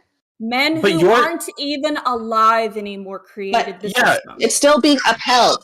Yeah, but it's being upheld partially by you, because that's the whole thing that I want to ask, because I said I brought this up before. It's like, what do we get from saying that it's men's fault that the court is bad? You're the one right now who is saying that the court is not biased against men, that it's crazy to say that men have it so hard. So I don't know how that is supported by the idea that men created the system in the first place. I mean, besides the fact that you can look at suicide numbers. If you look at men's rate of suicide versus women's rate of So suicide, besides the fact that it's moving the goalposts, we were originally talking about custody. Hold on. I want to hear from Moon, and then I want to hear from Johnny. And Yeah, I don't want to address the suicide thing right away. We might get to that, right? That's a separate thing. But go ahead. Just quickly, men do commit more, but women attempt more. Anyways, it's because men have a higher access to guns, but that's nor here nor there. We can get into that later. I'm saying about when it comes to the court systems, and maybe I'm not understanding you, or maybe you guys aren't understanding me. What I'm just saying is this: when I say it was created by men, The problem is that men are also not fighting for the custody of these kids. So when you are not fighting, how are you supposed to get custody? When men do fight, they are getting custody of the They're not. children. They're not, though. They're not. That's not true. That's not true. That's unequivocally not true. When they fight, they still lose like 60, 70% of the time. And when you're sitting here talking about fighting, if you want to, let's talk about what you're calling fighting. And this is kind of what I was talking about earlier. A lot of these times, especially at the court, like the firm I worked at, the men would go in and they would start fighting. These cases are wildly expensive. Like a good law firm, so for the law firm I worked at, the base salary for the lowest level lawyer they had started at $6,000 down, and then it was $500 a month retainer, right? So I don't know. I know men personally who have won full custody, 100% Sure, that's an anecdotal example. But I'm using a statistical example. When you go in here and you sit here and you look at this, these men start the fight, right? And then after 6 months to a year, they've already spent 12, 20 grand, and they don't have the money to keep fighting this. And they don't and here's the worst part about this. In the agreements, a lot of times, during the case, the male has to provide for the female's attorney in addition to theirs while they're going through the case. So not only they're paying for their attorney, yes, this is a Texas law. So not only they have to do theirs, they have to do the woman's as well. And so how do you have the money to pay for both? And then they lose, they give up. Like, I mean, you're acting like they're not fighting, but when they're fighting, the table's stacked against them. That's like trying to win money at the casino. You're just not going to do it. I think we're arguing different things because you're talking about Texas law, right? It's an example. I know in the States it's different, I think, in every state, right? The same way it's obviously different here. So I think the problem we're running into is that we're obviously seeing much different things, right? I don't exactly know what happens in Texas. I would have to obviously do more research. Let's move the goalpost again. What about spousal support? Would you want to talk about spousal support? Let's talk about spousal support. How that paid out. Did you get a chance to did you get a chance to make your point, finish your point, Moon? Sorry, I just I don't know how to argue that point because he's talking about Texas law and I don't know anything about Texas law. Okay. I want to go back to that real quick. So Moon, you keep saying that these men aren't fighting for custody, and that's one of your big points. Do you think that it could be simultaneously true that the courts have a bias against men, and that a lot of men don't want to fight for custody, or they don't want custody? Do you think these things can be simultaneously true? So it doesn't necessarily prove that there isn't a bias in the courts against men by making that point. I'm not saying that there is no bias at all, right? Because I think that wouldn't be fair. That wouldn't be honest, honestly. I do think there are some cases where there is biases and they do play a part. What I'm saying is, though, that isn't the majority of cases. At least that's not what I found online. I also just think not enough men are fighting for these kids. That's it. There's a question for you from chat for 100 bits, and this is to Mooncakes. Can you explain to me, to Ranger and Rogue, how women have less access to firearms? They just tend not to. Sorry, I wasn't to me, but they just prefer not having guns. How? Because you mentioned that women have less access. That men have more access to firearms. So Ranger and Rogue wants you to explain to him. Can you explain how women have less access to firearms? Why didn't you bring up this constitutional right that women don't have in your feminism argument during the panel? At least from what I know in the States, I think you have equal access. But what I'm saying is that men own more firearms, so they're just more they're higher chance of owning a firearm. Okay. So that's why they complete suicide more. It's because that's another bias in society as well. It's like when we were kids and especially in the 90s and 80s, computers and video games were boy things, right? Yeah. And a lot of the times historically taking your child hunting is a boy thing, right? That's not how it was in my family, but it's how it is in a lot of families. It wasn't mine. Yeah, in my family it was my dad would take me and my brother shooting, and we were whining about it the whole time, and then my sister had to beg for my dad to take her shooting. Yeah. So yeah, my dad only had daughters, so he didn't have a choice. I mean, my family, we were taking the girls out with us. We're the girls need to learn how to shoot more than the guys do, honestly. But that's there. But I was just saying. But if you look at what I was saying, look at who pays spousal support. If you want to talk about unfair biases, let's talk about who pays spousal support more here in the United States. Okay. I mean, men pay something like spousal support 80% of the time comparatively to women, right? So I mean, if you can't say there's not a bias against men within the court system, if we want to look at multiple issues like we got child support, spousal support, custody. I mean, all these things are unfairly stacked. I would say unfairly, I think is the word I would like to use. Child support doesn't mean shit.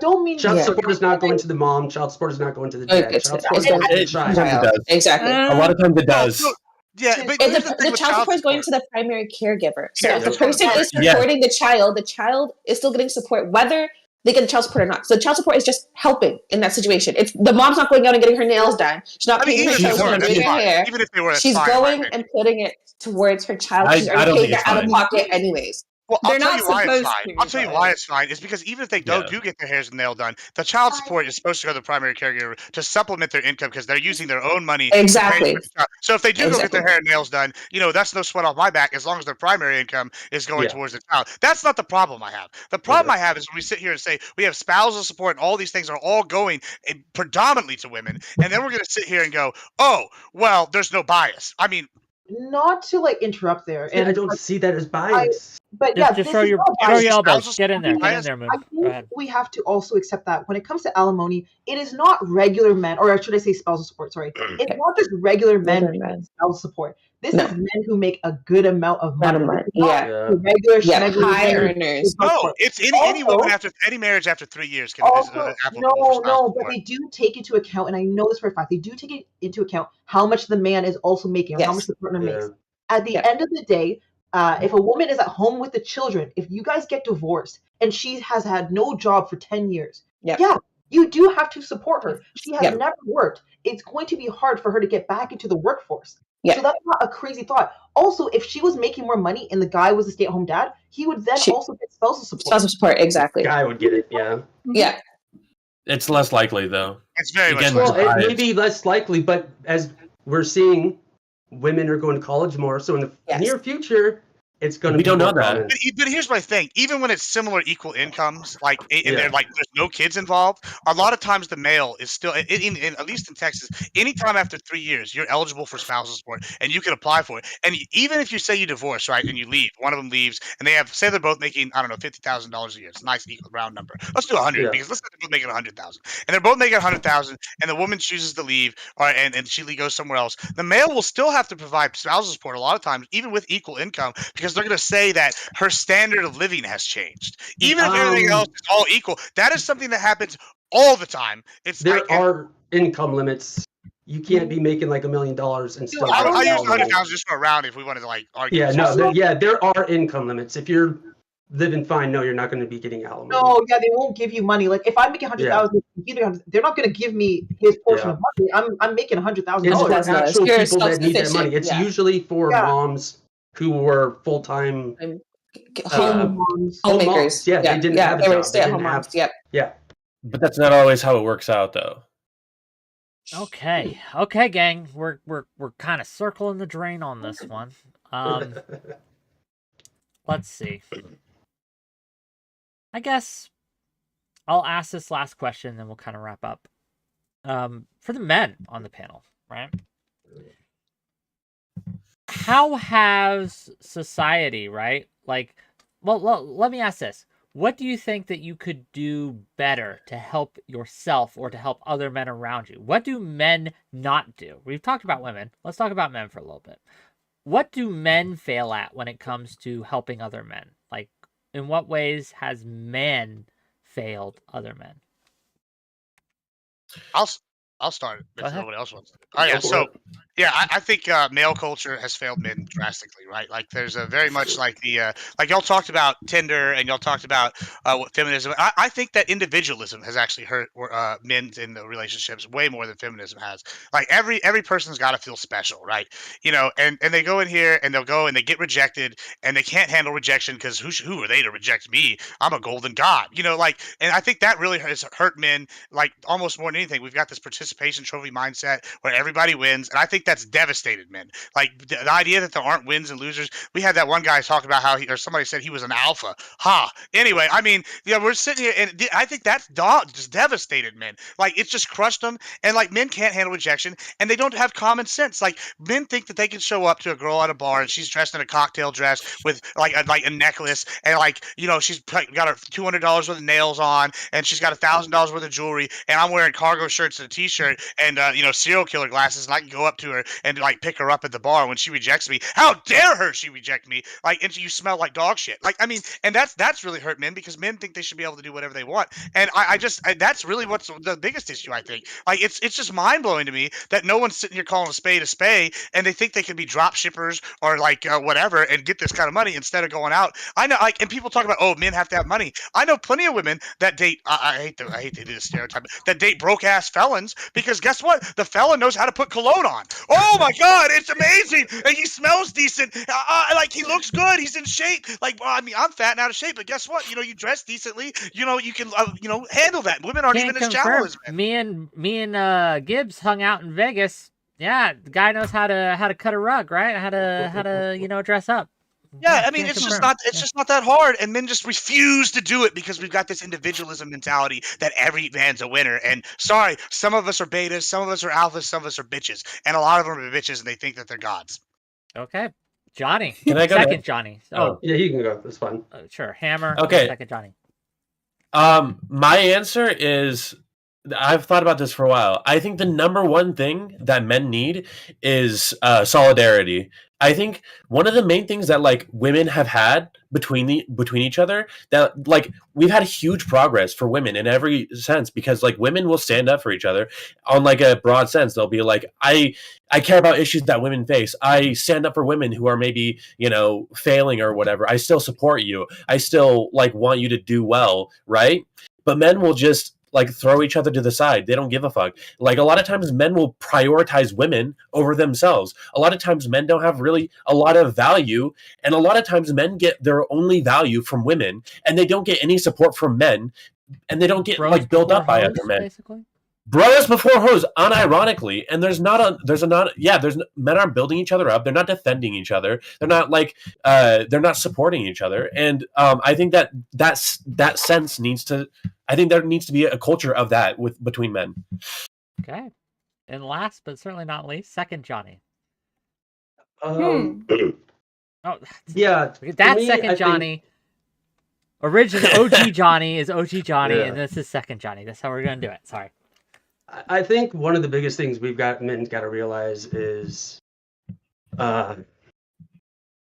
developing better relationships with other men, with their friends, getting a close group of friends that they can actually talk to, rather than keeping everything bottled up inside, as lame as that sounds to a lot of men. I do also think it would be beneficial, like I said earlier, to have even just one or two platonic friendships with women. You can have a completely different conversation with them that you're not going to have with your guys. You get more comfortable around women too, and heck, they're fun to hang out with.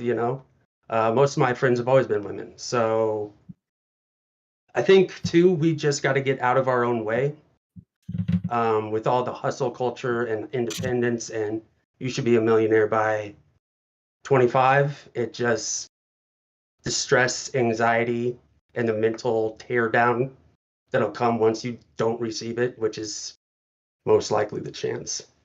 Like, we just need to get back to a world where we're setting realistic expectations. Ladies, do you approve of these answers?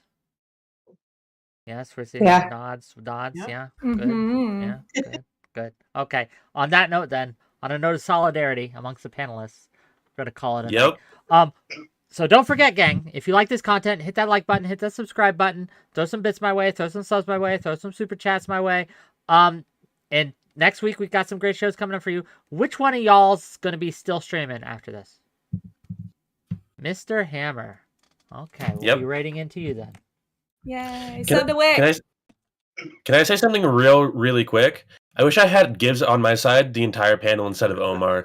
It was such a struggle fighting against that guy. I couldn't even say anything that I wanted to say. He would just like make it more difficult. He would go against everything I wanted to say, and he goes really like he takes your point and then makes it extreme to the point where it's no longer your point. Yeah. He was a little out there. Y'all say that, but I had higher numbers when he was on, so I got mixed he is entertaining. That's why. Lowest common denominator. And friends. But thank you again for coming. I hope you all come back. You are wonderful. Gibbs, it was nice to see you in Vegas. Was I had a very fun time panel. But for now, we're gonna so thanks for it, Wick. And I will see you guys Monday. Bye, bye, See ya. bye. Bye.